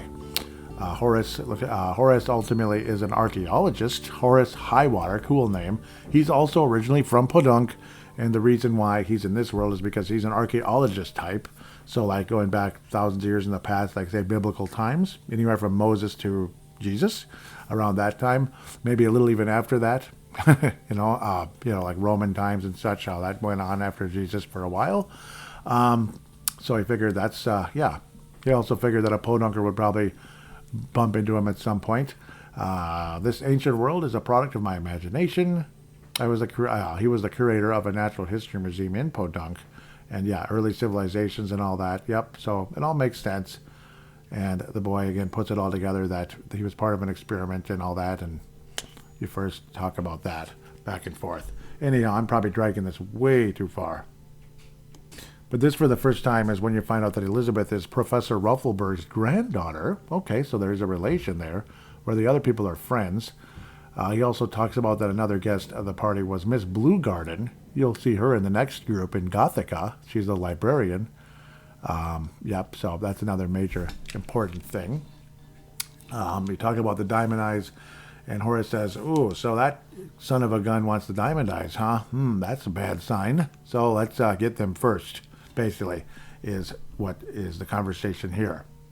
He also talks about how nobody's seen his face, and yeah, of course, because once you do, you'll be like, wait a minute, there's two Horaces, what the heck? So yeah, that's kind of going to be a theme here for this level and the next level. There'll be a evil twin of Queen Bluegarden as well, or Miss Bluegarden anyway, and not the Queen. So the Diamond Eyes, one of them will be in the pyramid, one will be in the Hall of Kalasia. The pyramid, of course, Egyptian theme, and the Hall of Kalasia is Greek, like ancient Greek. Pretty cool, kind of like Ephesus or places like that. Kind of those temples, back in the day, biblical times. Pretty cool stuff, and you're going to hear some pretty cool music when we get to those levels. Horace also talks about that they dug pits to protect them from harmful intruders and such, so you can be able to get your way around those pits with the reveal formula. So again, here's your friend. That's one of his friends, of course, Horace. He gives you an alchemy formula, Revealer. So you'll be using that off and on in this part of the game for sure. Particularly in the Hall of Kalasia and around here, you can use it as well. So it will require 2 parts ash, 1 part wax. So you want to disable something like maybe Atlas, because you're not going to use it right now. So you can kind of go back and forth. Or even levitate. It's kind of up to you. Or sting. I mean, sting isn't exactly required. at this stage in the game. I'll disable Atlas for the moment. What the hell? It's up to you, though. Who cares? It's not going to kill you either way. As long as you have ones like Crush, Heal, Cure, Defend, stuff like that. And Revealers, nice to have. And you could purchase ingredients as well, so that's always a good thing. He also mentions that he has a brother in the walls of the Hall of Kalasia. So there's some interesting little secret walls and such. You'll be able to find a brother there. I believe that one is the slow burn formula, if I remember correctly, but we'll find out when we get there, if I remember correctly. And of course, there's also an inn when you go to the red-headed lady. So, yep, you can have the inn there. I recommend it now. What the heck? Because you've probably been beat up a little bit along the way, just wandering your way here. I would have liked to go to the pyramid before the Hall of Kalasia. It's probably a better idea. So we'll kind of head that direction pretty soon here. To get to the Hall of Kalasia, you're going to go left and maybe north a little bit. The pyramid, you're heading more to the south. Obviously, you have to go to the left either way to get out of Horus's camp. But pyramid, I'd head to the south. And I, again, recommend the pyramid first. Out of frustration, you'll probably want to use the crush spell on occasion in the pyramid on those stupid bone buzzards. Yep, there's one pit there. Yeah, you basically cross the pit with Revealer, or if you're somebody that's played the game many times in the past, you just kind of can cross it at the same angle, which I just did. But use the Revealer if you're new to the game. You'll get up to what looks like a gate as you're approaching the pyramid. Have the boy step on it and let the dog in. So this is obviously important here. Let the dog in, not the boy, because the dog can jump across the water. You cannot. So it's that simple. Inside, you'll notice the dog can step on 4 different switches in different parts of the area. There's obviously, there's one in the... It's like a small kind of square room in the center of the pyramid that opens up different switches.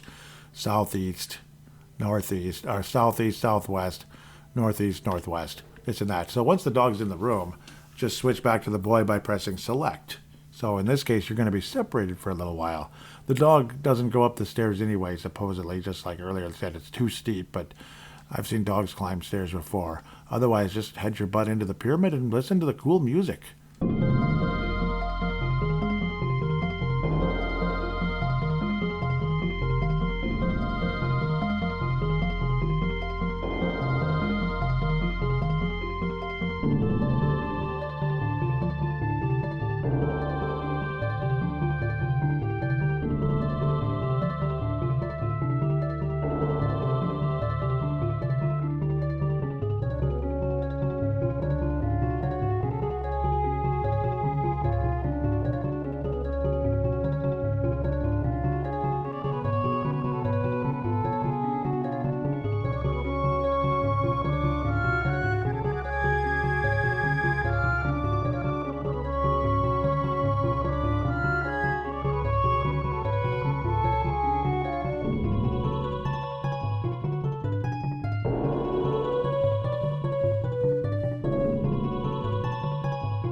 One thing you just won't believe. It's an actual Arabic song. It's a real Arabic song. One time when I was playing it many years ago, like around 99-ish, I was still living at home, young, getting out of my teens kind of almost.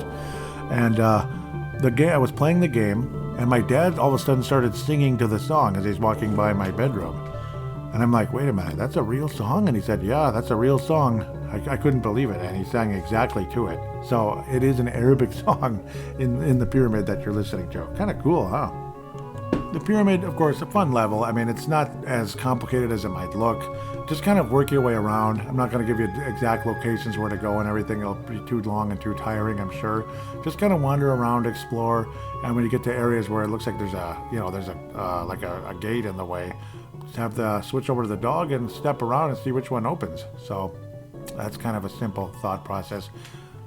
Here you'll see things called bone buzzards that are flying around. Sometimes the crush spell will wipe them out in one quick hit. They're annoying as heck. Why the heck not? Wipe them out. All of them. Another monster you'll see that's new is a mummy cat, but I suppose you would see that in pyramids as well in real life. But I don't know how many of us are actually going in a real pyramid. Wouldn't that be something? But yeah, it probably costs thousands of dollars to even get inside, for all we know.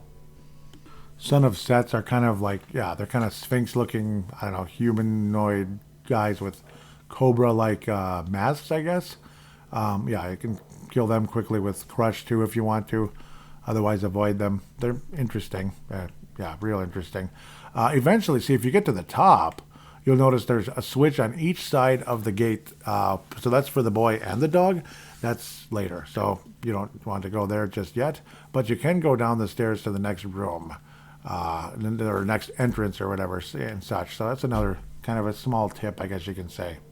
One definite point of essence is, well, use essence. You might be using it off and on, or of course the heal spell, because those spiders poison you. It's really annoying. So watch out. You might suddenly die if you're not watching your situation with poison, and of course obviously your hit points dropping down.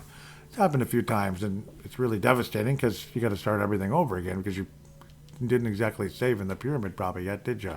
So, ugh. You'll also see sphinx-like statues that look like they have a cobra head, basically neck and head. Well, they're inactive right now, but unfortunately later on in the level they're going to activate, and they are very, very dangerous. Another major point of interest is when you get to a wall that just kind of breaks on its own without the Bronze Axe. That's a good sign that you're heading in the right direction. Again, that was after going to that second area, so to speak, where you'd have to step on both switches with the dog and the boy. And when you go down the stairs to the left a little bit and you enter the area, that's where you're going to ultimately find a wall that falls apart in what I would call the northwesternly area in that big section. And here you run into your first gate. Of course, you'll switch to the dog.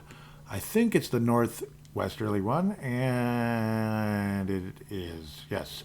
Okay, then you switch back to the boys immediately after they screw around here with the camera, which is annoying sometimes, but what are you going to do? Apparently a lot of creatures, a lot of the bad guys here do poison you, like the Sons of Sets, those Cobra Sphinx type things that activate later on in the level. So, and of course spiders. It's really sucky. And unfortunately, as you're working around now, these Cobra head Sphinx type things start activating. Keep away. Just keep away. They're really, yeah, it's bad. Their bite is as bad as their bark. In fact, well, they don't bark at all, so it's bad. Fortunately, you can kill them with a crush spell if need be, so definitely make note of that. What was the official name? I was looking right at it. Well, I think I killed him already, so that was it. Wow. Stone Cobra. Well, that's a perfect name for him. Sphinx Cobra or Cobra Sphinx. Well, yeah. The head breaks or disappears or whatever, and you're good to go. Pardon me. You get to what kind of looks like little stones in the water. Cross it. Unfortunately, they end up collapsing afterward, but you're not going to need to come back here anymore as long as you pick up all the different little treasures. So make note of that, of course, before you cross back over. You'll get to your next gate. Pretty self-explanatory. The southwesterly button is for the dog. Kind of self-explanatory. Go to that one first before you go to the southeasterly one. Keep going north, and now you're in a very good part when the screen kind of turns white and you get Son of Anhur instead of Son of Set. Hack away with the crush spell if you like, which I highly recommend. They start turning gray for some reason. I don't know if it's some kind of weird game glitch or it's just how it is. I don't know, but they're not hard at all. They move like in slow motion. In fact, they're easier than the Son of Set. Even I don't know why. They just are. And when you do kill them, you'll get the Bronze Axe, which, again, opens up a lot of areas the rest of the game. And every axe in the future will be able to break rock walls as well, like the Atom Smasher or the Night Basher and such. But each one of those will have more abilities to break through certain barriers as you move further and further into the game. And do not, I repeat, do not backtrack yet. Not that this is super crucial, but it's just, why not? Why the heck not get some stuff first? Work your way around kind of the path. Don't backtrack, and you'll get to a door that's basically sealed off with rock or whatever the heck it is. Kaboom! Just use your axe, you break your way in, and wahoo! You can get some treasures and such in here. Or at least I believe you can. Yep, then there's another one.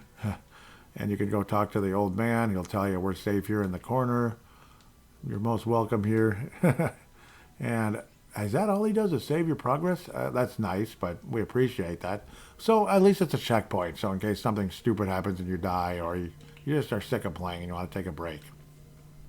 Keep working your way around and you'll find another door that you can break through and such. So that's always fun. And you've probably accrued a bunch of call beads along the way as well.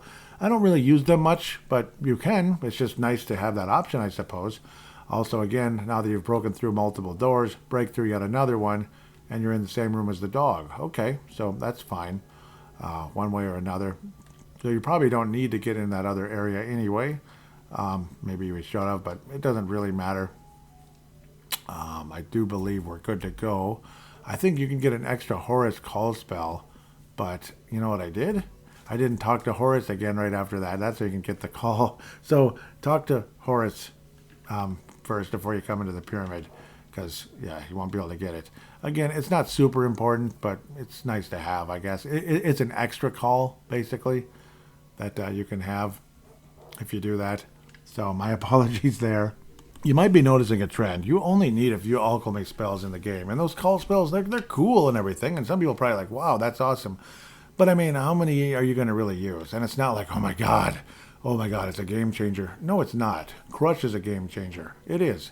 Maybe some of the call beads will be helpful in some final battle and such, but, I guess, I beat the game without them. Let's just look at it that way. But once you do have the dog, again, try to find a way to retrace your steps back to where we were, where you can have access to the third level. And I believe I've done that. Yes, yep, back to the access to the third level. Have the boy step on one switch, the dog step on the other. You regain control of both, and you are going to the final boss of this level, and you'll be able to get the first diamond eye. Good news. He casts Confound on you right away. I believe his name is Rimsala. Yes, and there's statues everywhere as well. I say try to wipe out as many statues as you can, and the thing that moves around is Rimsala. Once it is moving around is when you can actually hit it, and it's not being picked up by some thing. I don't know what that is. Some kind of statue holding device. Confound basically makes you walk in the opposite direction. You can either heal or just let it heal on its own, where Plague does not heal on its own, and it's worse than poison, basically.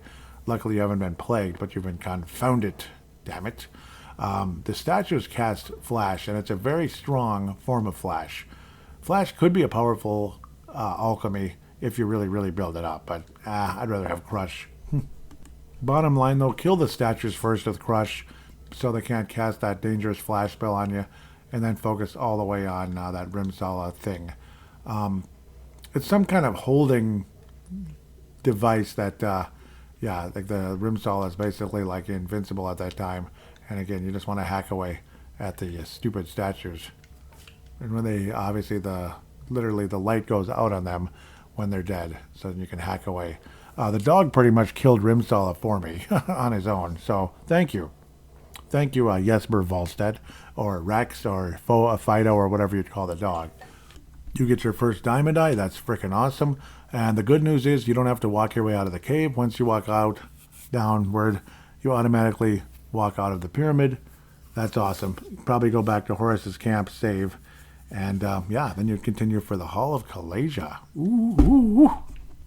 And when you do head back to the Horus's camp, which I do recommend doing first, absolutely before you go to the Hall of Kalasia, talk to the same guy that gave you the Revealer formula. He will now give you the Escape formula. Yeah, that's important. Very. This is where you could, again, you want to elect to remove something. Probably not Revealer, because you're going to want it in this level. Maybe remove Atlas, something. But include Escape in there, because you're going to probably want that one the rest of the game. You'll only use it maybe 3-4 times, but you'll be in certain areas where you would waste a ton of time if you don't use it. So, yeah, have it. Also, though, I suppose wings do the same thing, so it's kind of up to you. I think it's nice to have, but if you have wings, they do the same thing. So that's important as well to know. One item you can probably unequip is Levitate. You'll need that maybe much later in the game. Otherwise, Escape, what does it use again? I had it, and again, he reminds you to find his brother in the Hall of Kalasia. So, very important. I accidentally screwed up in equipping or unequipping spells, so I'm going to finish because I hadn't finished. Yep. So, yep, you unequip Levitate. Escape uses one part of vinegar and one part of wax, just so you know. So that's obviously helpful, I hope. So you're pretty much kind of, as you head right on your way out of, I hope I didn't say left, you head right on your way out of the camp. Start going north a little bit. You'll notice there's, well, looks like kind of a dead end. Use the revealer formula, bada bing, bada boom, and it'll lead you closer and closer to your next destination. There's the first time, possibly for some of you, it's like a blue color, a purple color, and all that. And now you're outside what looks like a Greek temple.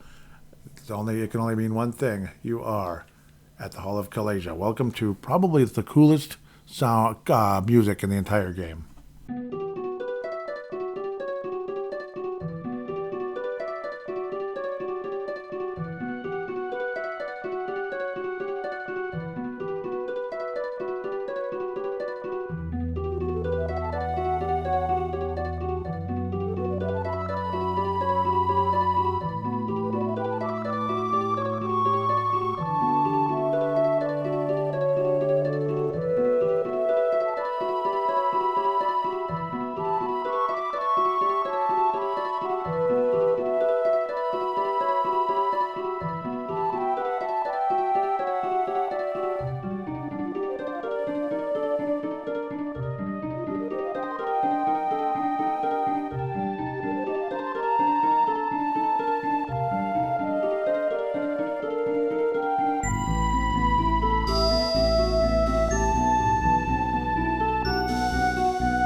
Ah, the Hall of Kalasia. So calming, so relaxing.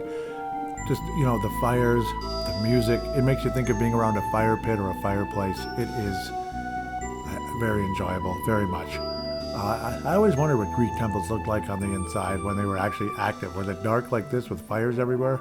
Maybe. Must have been, I guess. All kinds of Greek statues everywhere. But your first destination now is kind of to work your way left and such. You'll see like green slimes walking around, a bunch of rats and such. I thought it was to the left. Looks like maybe to the right. I get confused sometimes. I've been here in this place a million times, but I guess you kind of start off with the revealer formula, if anything. Yeah, because you want to get stuff to open up first with switches and such. The revealer formula, of course, works in the areas where it looks like there's some kind of a, I don't know, like a stone in the ground, like a tablet in the ground, basically. Yeah, use the revealer there, and then voila, you can cross over. And in this case, you talk to a lady who's just there to save your progress. That's nice. At least you can come back if something goes wrong and all that. Otherwise, there's a piece of nectar next to her. I fell down kind of on purpose just to read this fun line. I'm glad we missed those big spikes. That would have hurt. Well, no kidding. Luckily, you do miss the big spikes very often. So, yeah, you never do hit the spikes. Walk up to the tablet to the left if you really want to progress in the level. So, yeah. And some more Garfield humor. Well, dog. Well, Jesper Wallstedt. I think our experiments with gravity have been a success. Yep, that's Garfield humor right there. Absolutely. Well, Odie. I should just call him Odie from now on, because Jesper Wallstedt's a little bit weird probably for some of you. So now you'll notice for the first time, this will be in this level, I believe mostly only in this level throughout the game, there looks like a dark tablet on the ground. Step on it. It's a switch, where it kind of looks like a face, especially when you open it up. And he says, is that a door I hear? Yeah, and it almost sounds like a fireplace with wind or something. It's kind of a cool effect. I kind of like it. So now you can head your way into one of the areas to the left. You'll notice one of the doors has like a little bit of light coming out of it now versus before. That's when you can go in. You'll eventually work your way around as you head further and further left and such to what looks like a breakable wall. Well, guess what? Break it with your axe. Simple as that.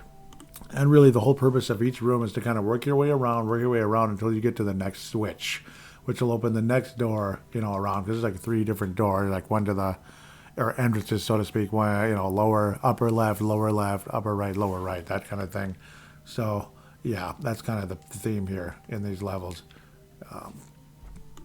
Eventually, when you're kind of working yourself around, figuring out where the heck to go, you'll get to what looks like kind of like a little pillar, which ends up being a switch. You hit it with your brown axe, or at least I think you do, right? I've done it a million times. There it goes.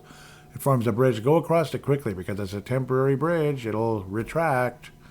Eventually, you'll be able to use a revealer spell, but you don't want to do that yet. You want to work your way around this quick area. So there is a switch. Yeah, there's another switch that pops up. But see, the trick is it retracts quickly. So you'll need to work your way around the area real quick to get to it. Right now, I've already botched it. So you want to try to probably wipe out a number of the monsters first. Maybe pick up some treasures along the way. And then try to do you go back and do the sprint later on. Yep, you'll hear the bridge retract and, well, you're screwed. You didn't finish. But you can always go back and hit the switch again. But it's temporary. So make major note of that. Once you're finally successful, you can get to the little switch again up in the area, that dark square basically on the ground that looks like a face. Step on it, and then that'll open up the next path in the main room again.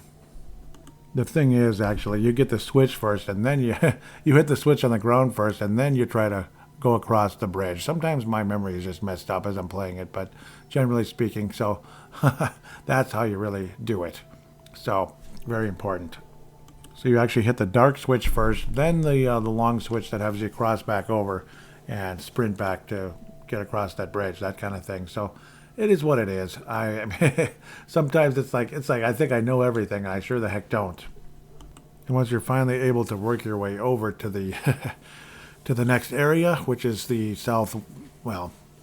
the southern of the 2 right doors, obviously you'll see which one is open. You'll get a little mini boss, and he's not too hard. It's a Minotaur. Just use the crush spell a couple times. It's very effective, and he's gone pretty quickly, and the dog will beat him up too as well. And then the little floor stepping switch will appear.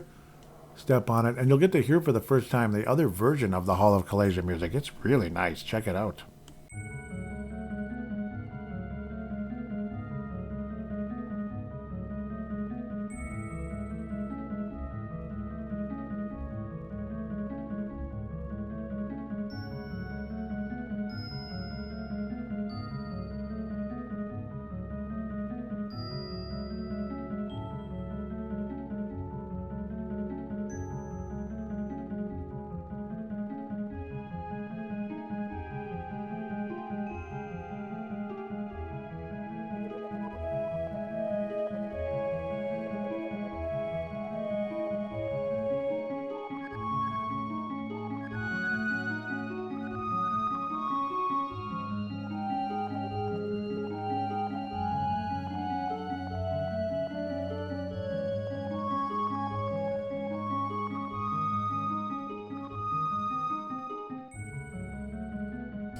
Did I not tell you that the music in this part of the game is the best in the whole game? It really is, and there's great music throughout this entire game. This game is like my pride and joy when it comes to the Super Nintendo world. So you'll notice one door is still dark, so you can't go there, or entrance, I should say. So let's go to the other one for now. Yep, and you get to hear that cool new version of the song. This one is just kind of a puzzle game. I don't really need to get into it. Just kind of stepping on a couple switches in front of you, and maybe try to get as many items as you can, and eventually hit the switch. It's very short. So instead of there being a switch right away, once eventually you're able to walk through what looks like a dark opening, now you're in kind of, you could argue, you could argue this is the main or second to main part of the level. You'll get a wood bridge you got to go across. You got to kind of sprint, keep pressing the fast button. You may fall a few times like I did. Yeah, yay, I fell. Sucks. And you got to do it again and again and again until you get it. When you do fall, you're kind of trapped in a small area where you kill a couple of slimes. Big deal. Just do it. Also, well, we can finally talk about the walls in the Hall of Kalasia. So maybe skip the wood bridge for now. You'll notice what looks like a reflection across from a torch right above where the bridge would be. On the left side, of course, of the bridge, the wooden bridge that crumbles. There's the torch on the wall, but then there's across the wall, it looks like the torch is reflecting. Interesting. Walk in that area. Guess what? Secret entrance, and you're in the halls of they're in the walls of the halls of Kalasia. At least I think you are. You're in one at the very least. You kind of walk around in an invisible form and eventually work your way around to certain treasures and beyond, hopefully. Unfortunately, that one just leads to honey, but it's a very good healing item at the very least. There'll be more and more of those. Keep an eye out for those, and we'll get to them and all that good stuff. I did cross the bridge successfully this time. I went south into a room where there's a bunch of switches and such. Just step on them all, blah, blah, blah. Step switches is what we can call them, and all that. And you get to the room. You can keep stepping around, stepping around, stepping around. Eventually the door will open and all that cool stuff. And after doing that, you go into like a it looks like an elevator of some sorts. I do believe now it opened the final entrance, which is the upper right one. And now this is what you could call the main part, and this is where you will have all those different halls. In this case, it looks like a reflective thing on the wall, but that one is not a secret. It's just kind of a reflection. But you'll see reflections going forward and certain areas where to enter and such. But this is the main part where you actually start entering in the walls and such. I do believe you walk against the wall here. Nope, that's not quite it yet. But you can always look it up in player's guides as well. Because if I describe it too much, the show will be too long. In fact, it already is. And all that. So, major tip at this part of the game, heal as often as you can. Because you never know. You might just suddenly die. So, yeah, be very careful. But again, for tips on how to kind of work your way through the halls, it's good to have a player's guide and such. I mean, that way you can actually see what you're looking at rather than me simply describing it on here, though I may try in a moment. Eventually working your way around, you finally get to an area where you're going to use a revealer formula again. Pretty straightforward, literally. You're eventually going to get to like a mini boss, kind of like in the pyramid. So, or it was a son of Set. This time it's one of those mad monks that can get you with plague and such. But again, just like the sons of Set, they move much slower. So just keep dropping crush on him until he dies. And that's when you finally get the bronze spear. Very, very important. So it's like a heavy spear. When you throw it, it can hit a switch. But the boy does it automatically. That's the good part. So the trick, I think I found it here. Just want to make 100% sure.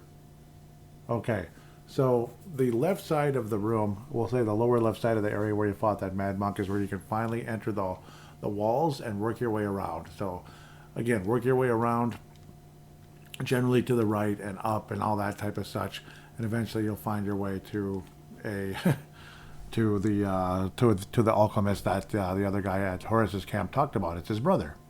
Honestly, once you've found the secret entrance into the walls, you will find him. You will find the guy, because you're most likely creative enough to figure it out. It's not really challenging, honestly. But if you need help, use the player's guide online. It's the fireball formula, which is like basically stronger than ash. The unfortunate part, flash, pardon me. The unfortunate part is, well, it does take 2 ash, but it also takes brimstone, which is a bit more expensive and harder to find. So, but it's a very powerful formula, no doubt about it. And another good thing, you can save your data there, save your game, so to speak, with him. So just in case you run into something, I might and forget my hit points are low and die suddenly and waste a lot of time. Yeah, it won't happen as badly at this stage. After that, just kind of retrace your steps and such. Really, you could just exit, honestly, after beating. You could just use the an escape or wings after this. Because, yeah, I mean, it's just kind of overly complicated and you kind of have what you need now. So just use the wings or the escape formula. You should have 6 wings, which I do right now. Sounds really tasty, too. But, yeah, like, anywhere from Lianshan or Buffalo Wild Wings, but yeah, but you should have 6 wings by now, which is full anyway. So that way you can find a new one.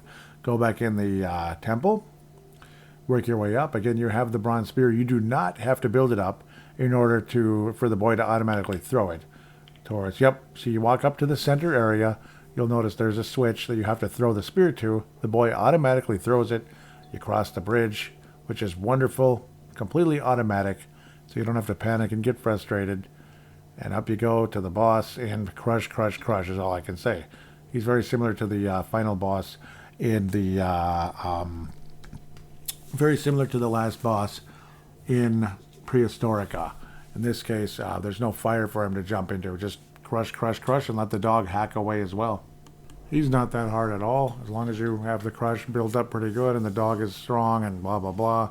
Just, yeah, once you have the crush spell, the game is pretty easy, and yeah, no doubt about it. Now you have 2 diamond eyes. Work your way back to Horus's camp, and ultimately, yeah, you'll find out as you head later and later into the game here. Honestly, just fall. Heck with it. It doesn't hurt you. Just fall, and you'll wind up back at Horus's camp. Like, instead of using the revealer formula, you actually save time. So it's kind of funny. Talk to the blonde lady, or redheaded, strawberry blonde, whatever the heck she is, lady. Go to the inn. Even if you don't need it, save. This way you can. You're done with Hall of Kalasia. You're done with the pyramid. You have both of the diamond eyes. So you're almost done with Antica. Almost done. Meldronus, as he's called, says that Horus has left the camp. You might find him at the west bank of the river. Yep, equip, unequip, whatever, purchase ingredients, do whatever you want there. But I'd say before you go to Nobilia, which you're eventually going to need to do, but first we'll talk to somebody who looks like Horus and all that. So imagine you're heading back to the crustacea area, but first, of course, go to the little wall type of area that's close to, before you start heading back. Equip the axe. The spear's not going to break it, so equip the bronze axe. Bust through, you'll be able to get some items. And then, of course, there's that cave around that river, and you can bust in there and get the drain spell. So go for it. But before you get a chance to go to the drain spell, you'll see a guy wearing green that looks just like Horus, but he's wearing green instead of yellow that Horus is. Interesting. Yeah, it's not him. And he'll take the diamond eyes from you, or you'll give it to him thinking it's Horus, realizing it's not because the way he reacts once you give it to him. He's like, I must have them, give them to me. So excited. And why is Horus talking like this? They're mine, they're mine. Yeah, well, it's not him. No, it's not. It's the evil twin. And yes, you get the idea. You need to go back to the other end of the desert, because that was the evil leader. It was. But first, again, cross the river by getting on that little pulley lift or whatever it's called. Isn't it cute and adorable? Break your way into the cave, get the drain spell. That one requires 1 part ethanol and 2 parts roots. Ethanol, huh? So now ethanol's being brought in. Ethanol. Okay, ethanol makes you drain stuff from bad guys. Sure. Go ahead and buy a little bit of it, since there's not a whole lot of it in the game. Otherwise, before you go to the desert, buy as much wax and limestone as you can from Blimp. Not from this guy, because wax is 100 joules here. From Blimp it's 60, so common sense math there. But the point is, buy as much as you can, because you won't be back here for a while. Not until you have the flying device at near the end of Gothica. So you're going to want to max out as much crush as you have. So it's just simply so it's available for you, for an extended period of time. And again, once you're able to fly again, you can come back. And once you're able to fly anyway for the first time, you'll be able to come back here and stock up. Now you go back to the skeleton in the rowboat. This time he calls you Jack. Hey, Jack, do you want a lift? Sure. You have an amulet? Yes, blah, blah, blah. Hop in, skipper. It's just funny. He's got all these nicknames for you, I guess. I'd like to take this opportunity to welcome you to board our non-stop shuttle to Nobilia, the little jewel of the desert of doom. Okay. On your left is a large expanse of rock and weed. While you enjoy your stay in Nobilia, you can shop for the goods, armor, and charms at the Bargain Bazaar. While we make our approach to the city, please return your seats and tray tables to their upright positions. Remain seated until the boat comes to a complete stop. Speed has worn off. No, yep, no, he didn't say that. And now that's it. That's the last stuff we'll hear from him, other than hi, welcome aboard, basically, in the future. So back to Nobilia.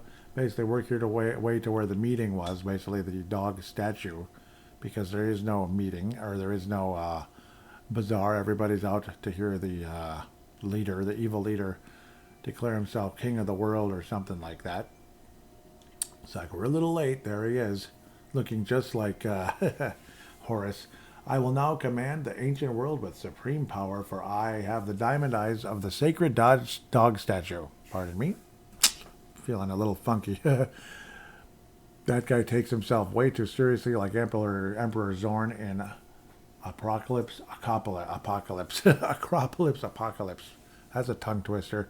The diamond eyes go into the statue, and now he says a very famous line. Let the menacing begin. I love it. And then you never see him again, actually, ever. You just fight this major boss, which is technically the main boss of this part of the game, and then you get into the in-between part coming up. This one's known as Aegis. It's kind of like the best shield in certain Final Fantasy games. Interesting.